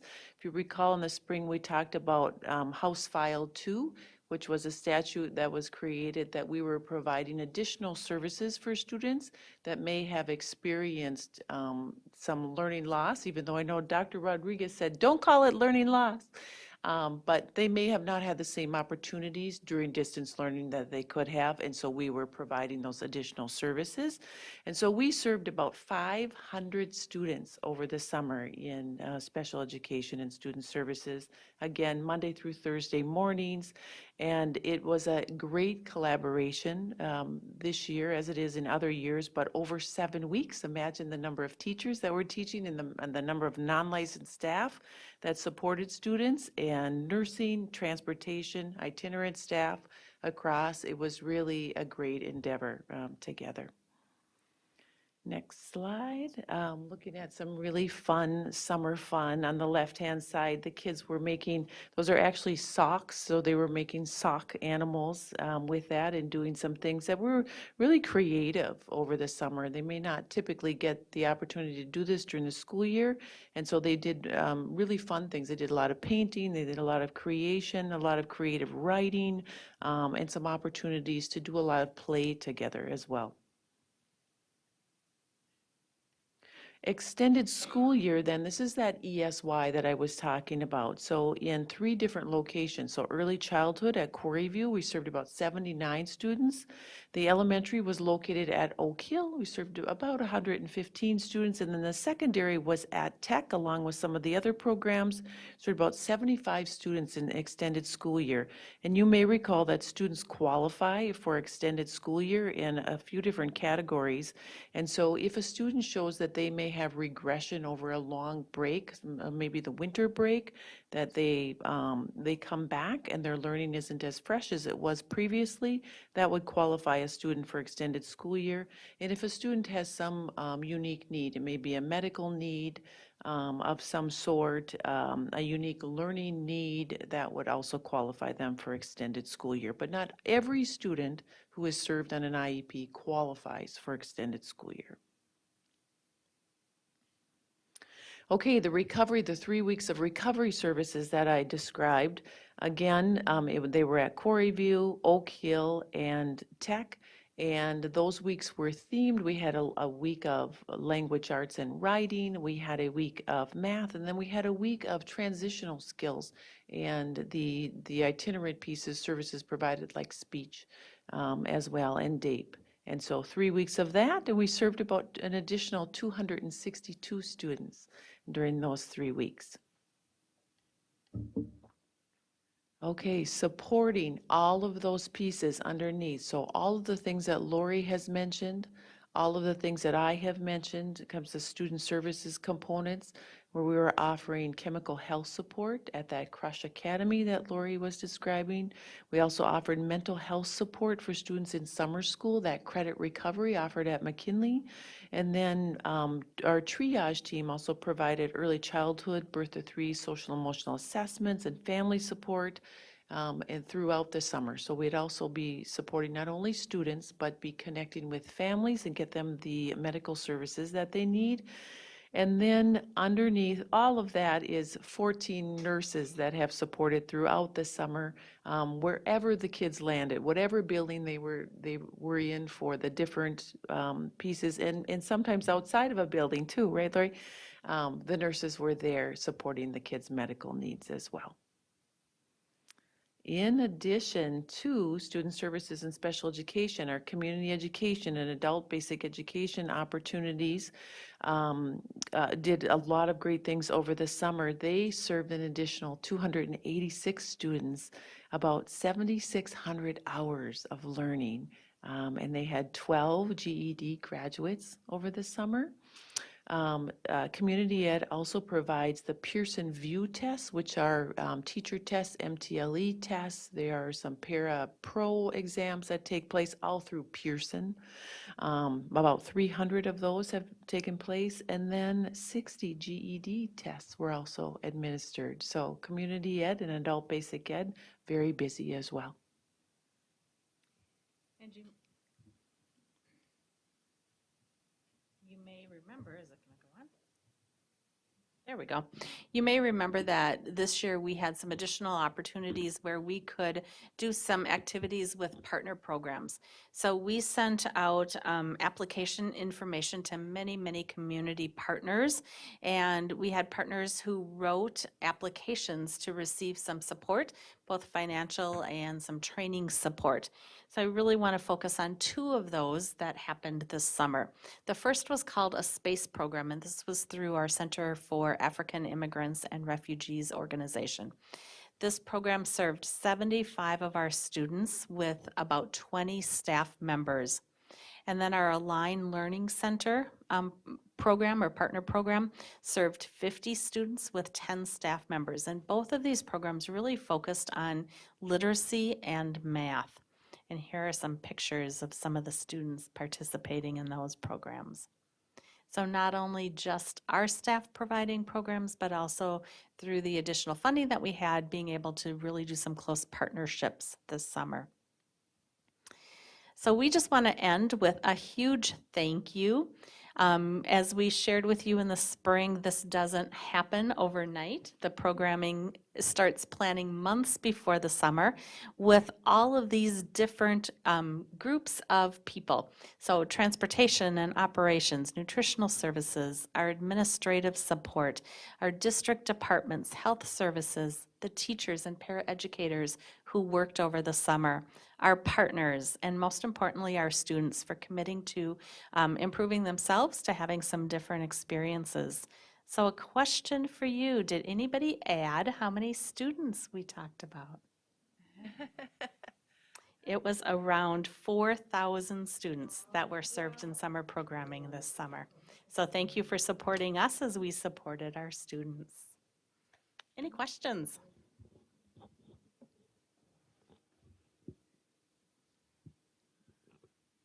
A lot of this was paid for with ESSER funding, ESSER funding. I wouldn't say a lot of it, but some of it. So some of it is, I mentioned quite a few grants that we had written, that we had gotten that weren't ESSER grants, so grants through the Minnesota Department of Education. Some of it is through our targeted services funding. I see Amy up there. Amy, do anything you want to add about funding for it?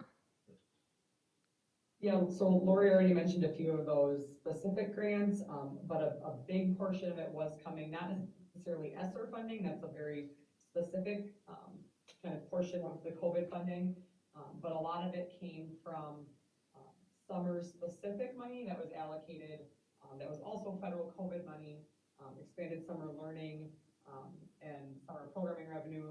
Those two funding sources combined totaled about $700,000. And so that certainly supported a large portion of what we were able to expand, above and beyond what we would normally be able to do.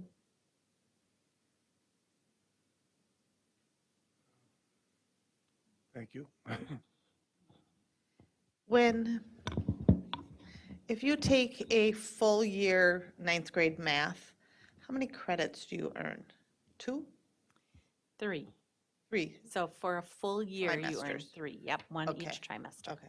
I was just trying to put it in perspective, How many credits were Yeah, earned? Yeah. yeah. And so when I mentioned sometimes partial credits, so one of the things that we're really working on is taking a look at which pieces of a course our students have missed, so that they may not have to repeat a full course, but they can repeat portions of that course to earn those partial credits. So it's a unique way of doing it. the overall number, the numbers individually in these different groups seems to be more than I've ever seen before. Do you feel that way, that this was I was huge going to summer? go back and pull the numbers from last year, but I think I would say yes, we served a lot more students this year. And what do you contribute that success to? How did you get, so many staff, so many students, so much enthusiasm Yeah. and coordination? Sure. So on the special education side, those recovery services, we needed to meet. Part of House File 2 was that we met with every family in advance. So between September and December 1st of last year, we had to meet with every family to discuss if there had been the possibility of a missed experience or a learning loss that did not occur during distance learning. And so at that point, we had determined with parents to say, we're going to have these opportunities available coming. And so I think that helped us recruit on a personal level for students to come and have some increased, improved experiences this summer. I'd say a couple of other pieces. Transportation really came through for us this year. So being able to provide transportation for our summer programming for all students was a huge piece of the success. As Amy mentioned, we received some funding that was specific to summer programming, and that took away some of the rules that we had to abide by in some of the other summer programming. So when we have targeted services, we have some real specific things that we can work on and the number of teachers that we can hire and those opportunities. So by having money that came without a lot of restrictions, other than, bringing kids in and doing some of that additional work, we were able to be a little more creative and innovative in the programming that we offered. Well, thank you. Those are huge numbers. Anybody else? Okay, thank you. Scott, do you have one more? Yeah, it's grant writing. That seems to be a way of getting good money. And how do we go about that? Where do we find these grants? What are these little fountains of cash? I can speak just a little bit to the grants out of student services. So this year, there have been a lot of mental health grants offered. And so we have written a couple of different mental health, actually 3 different mental health grants. One we have received already for $150,000. And one we were not chosen. Those were both through the Minnesota Department of Education. And we had completed one that we're waiting on still through the Justice Department to see if we have a possibility of earning another $150,000. So we're hopeful. I think many of us are on a lot of email lists. So, we have reached out, we've gotten on those email lists so that we're getting the grant opportunities and we can look through to see if they're ones that fit what we want to do for our students. Yeah, I was wondering where you were getting all this information. Do you have a special person that writes grants? Or do you all take a hand at it? Yes, we're all special, that is for sure. We all put in our information, and oftentimes the grants require different pieces from different departments. And so we truly do say, I asked Lori, what are those literacy components that need to go in there? And then I'll talk with Shannon Avenson in Student Service and say, what are those mental health components that we really need to put into the grant? And then Amy has the budgeting pieces of what kinds of things do we need and how much do we think that would cost? How much do we apply for? So there's a lot of different components that come together to write the grant.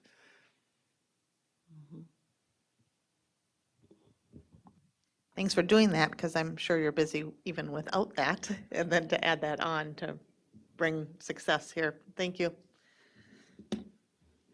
Okay, next we're moving on to schools update. We have Kay Nelson, Assistant Superintendent for Secondary Education, and Dr. Mike Rivard, Assistant Superintendent for Elementary Education. Not in the competition.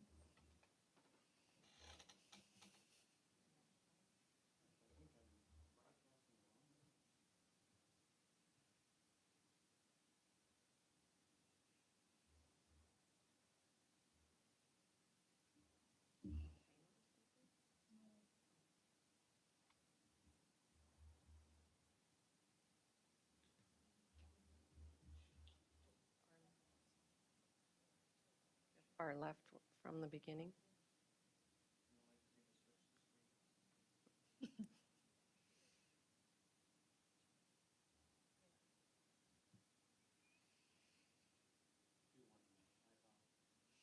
Katie, he told you about the competition that we got here, about the cutest picture. It's us, secondary for sure.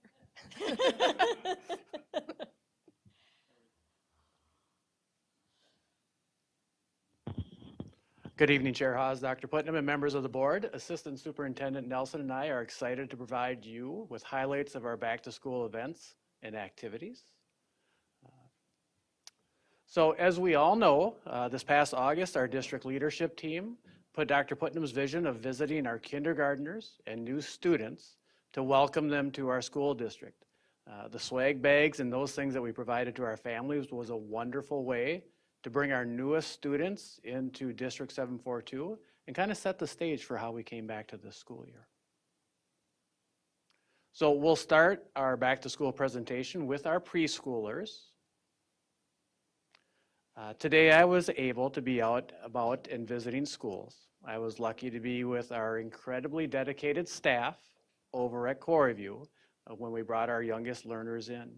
So in our top corner, we see a little bit of apprehension from our little 4-year-old as she separated from mom, and I believe her little sister right behind her. So this is right outside behind Coreyview. Kitty corner, we see that use of our walking ring rope as we head into school, and each of our students grabbing a hold and making sure that we're getting to where we need to go.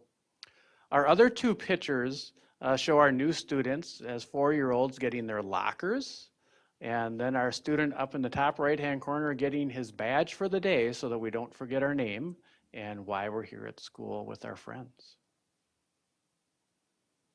Staying at Coreyview for a little while longer this morning, maybe one of my favorite moments is on the right-hand side. And as you look up at the right-hand side, that is one of our young preschools who was giving his bus driver a hug.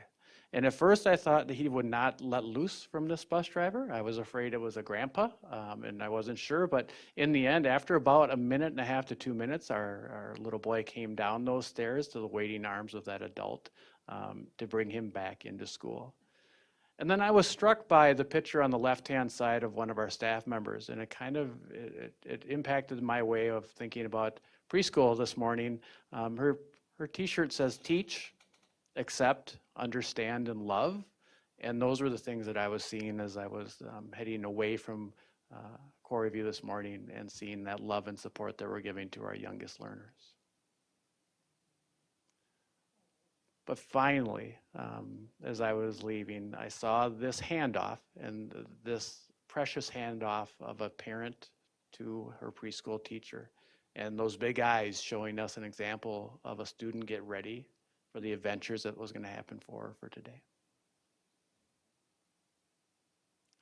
So onward to our elementary schools, we can look to see how our first day of those schools went. And so in our elementary schools, we had an incredibly welcoming staff as their students were showing up. We were fortunate to have our SROs joining us in welcoming students today at the elementaries. High fives, and I believe a few donuts might have been shared as children were coming in the morning as they met. I believe that's Officer Larson. Our kindergarten classes spent a good part of their day just getting to know each other and learning the skills of cooperative play, as we see on the left-hand side. They wanted very much for Mr. Rivard to get down with them and play a little bit with the dinosaurs, and of course I had to join. We see though as they get older, we see our Kennedy lunchroom in the top right-hand corner, very much a well-oiled machine out in St. Joseph, as kids were enjoying a nutritional lunch and knowing exactly how the routine was going for lunch, even at this point on the first day of the school year. And as for our older elementaries, as I was moving around the district, you see some familiar faces as we go around, but I also see some new faces too, and the kids were able to enjoy that. On the left-hand side, we see Mrs. Hoden leading her first grade homeroom down to art class. These first graders already knew their line basics, had their hands at their sides, and were looking up at their teacher. It was just so wonderful to see at 9:30 this morning. In the top right-hand corner, our third graders are having an awesome time with their new desks and furniture. Lots of smiles as they got to utilize their new equipment. And in the lower right-hand corner, we see our fifth grade students getting together for a welcome activity right away in the morning. So they were throwing a ball around, and on the ball was handwritten notes saying when you caught the ball, no matter where your thumb landed, you would talk a little bit about yourself based on that subject. So if you caught the ball and the subject was something as simple of where you were born, or what's your favorite superhero, or what would be your superhero power, it gave every child an opportunity in our classes to talk a little bit about themselves and get reintroduced to either new friends or old friends from the previous grade. So it was an awesome day moving around our preschools and elementary schools this morning. At this point, I'll turn it over to Assistant Superintendent Nelson. It is a hard act to follow cute preschoolers, but we had some very exciting things at our secondary schools as well. And so I'm going to highlight a few things that happened leading up to the year and then a few pictures from today. So this was our district leadership day where we went out and welcomed our new families. So as you can see, we have Tech High School Principal Jason Harris and Assistant Principal Jesus Sandoval, who are delivering a package to one of their new students. And then as they were going about their routes, they happened upon our Habitat for Humanity build site. So they had to take a picture with our Career and Technical Education Coordinator, Leah Sams, there taking a selfie. This next picture is before school started. So when we were doing our update in August, we talked about web training. And so these are the leaders at South who are going through their web training. And so some of the things that they do on that day is they team build with each other just to get to know each other. They work on their leadership skills, kind of what to expect from sixth graders on that first day and how they can support them. And really the focus of those groups are to make a positive impact and make sure that they have a space that's welcoming for all students. This next picture is actually when web training was happening. So these are the sixth graders who they were doing a really fun activity with a whole bunch of them in the gym where they couldn't talk and they had to use different ways of communicating to problem solve, get in lines, various things. But the rest of the day, the kids had an opportunity to figure out how to open their locker, to go walk through their schedules, and just get comfortable in the space and so that they were ready for the next day when the whole group was there. The next picture here is from Kennedy Community School. This was their family welcome and their conferences. So you can see we have Principal Anna Wilhite with a lovely young lady on the right-hand side and Assistant Principal Jenna Turkey on the left-hand side and the beautiful family in the middle.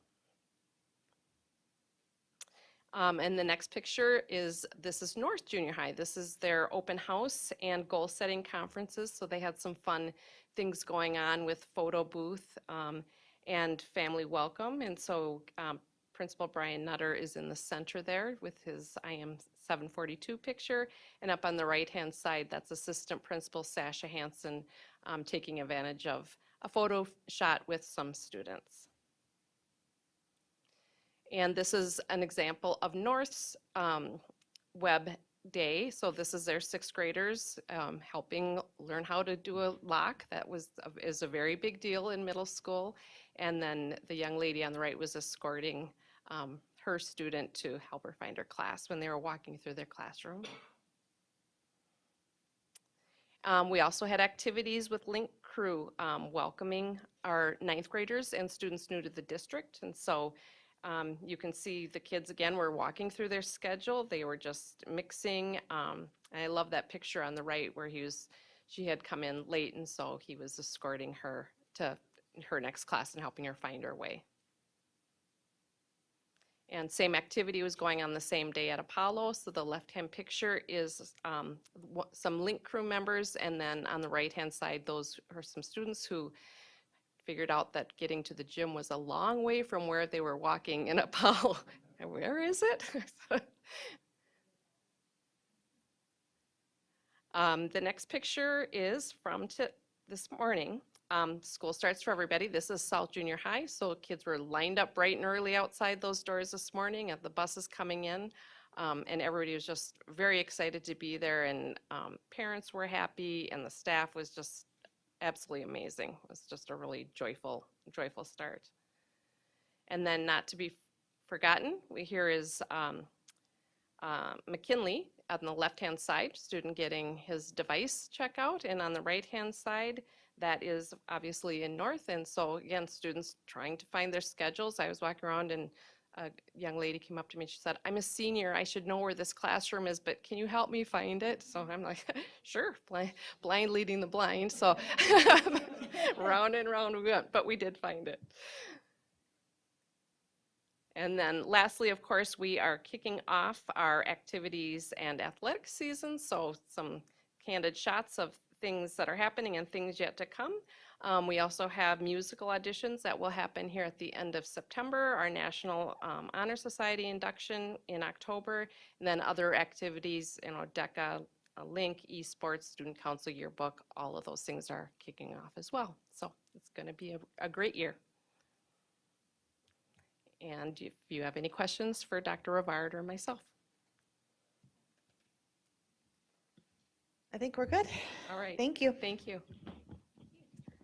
Okay, rounding home here. Amy? We have one policy reading. It's the first reading, proposed revised board policy 799, which is fundraising by booster clubs, school support groups, presented by Amy Scalard, Executive Director of Finance and Business Services.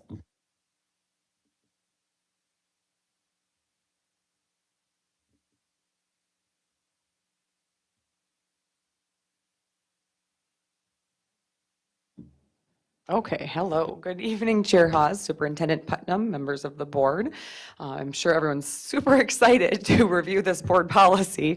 And I want to give a disclaimer that while there is a lot of yellow highlighting, most of it is to remove items that are procedural in nature into a procedures document, which is also attached in the board agenda that I do not intend to go through in the interest of time. So it is there for your reference. So it looks like there's a lot going on here.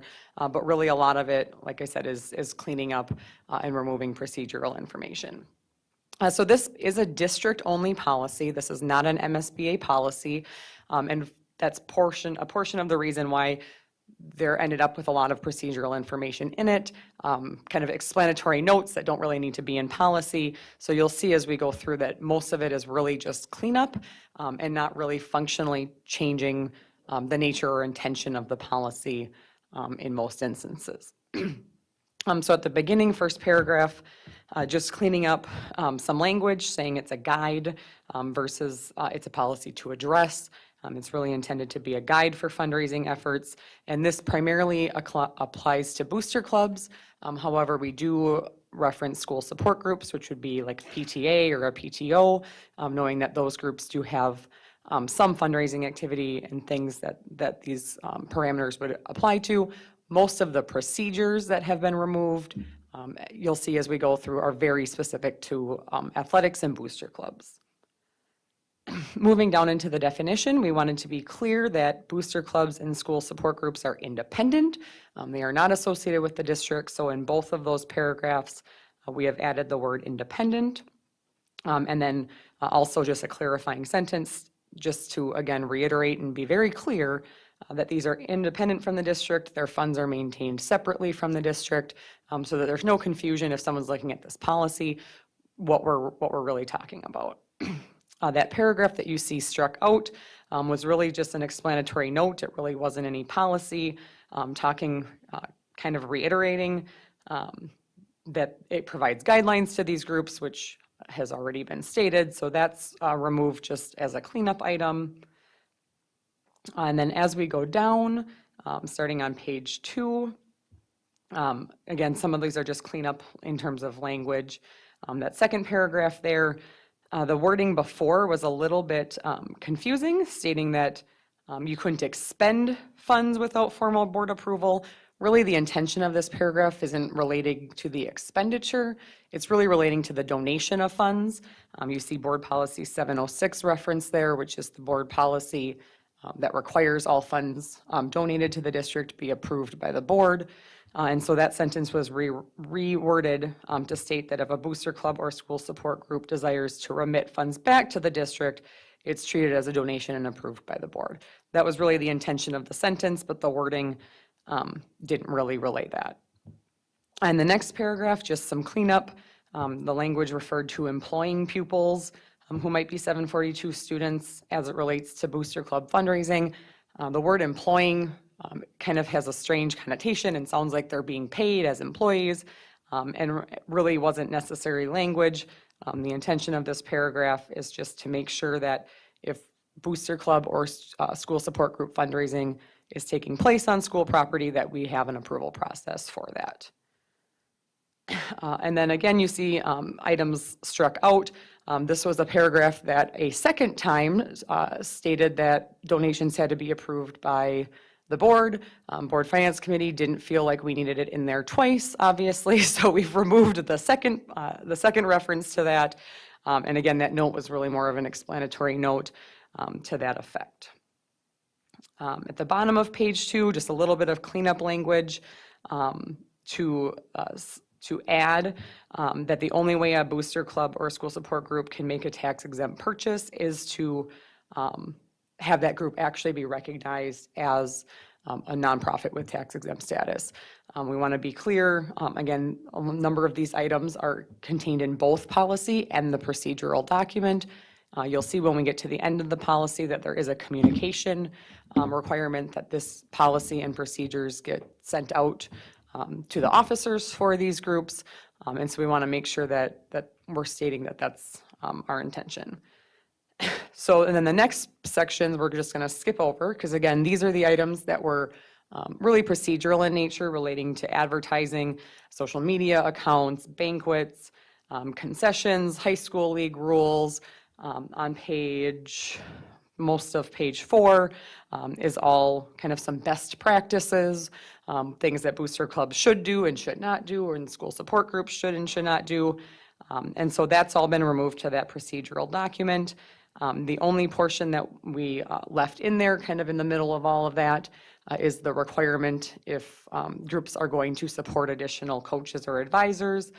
We cleaned up that language and added a reference to a background check being required as they register as a volunteer. That is part of the process. So the old policy required it, but it wasn't really explicit.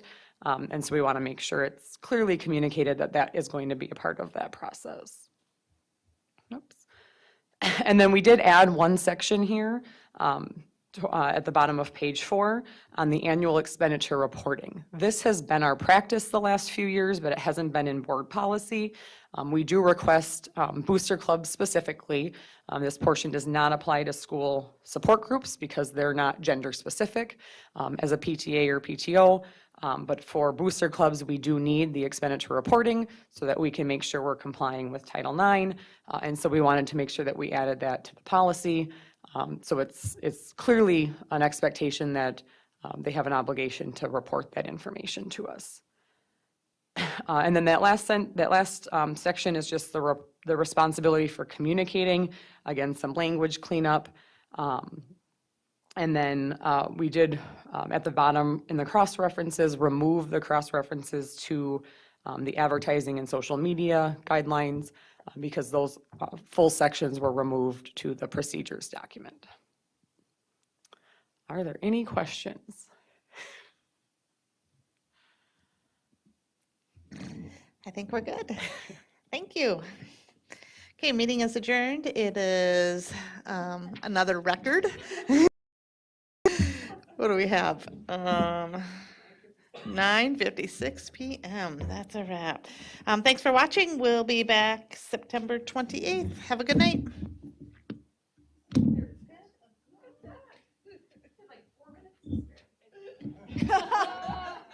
Let's do another policy.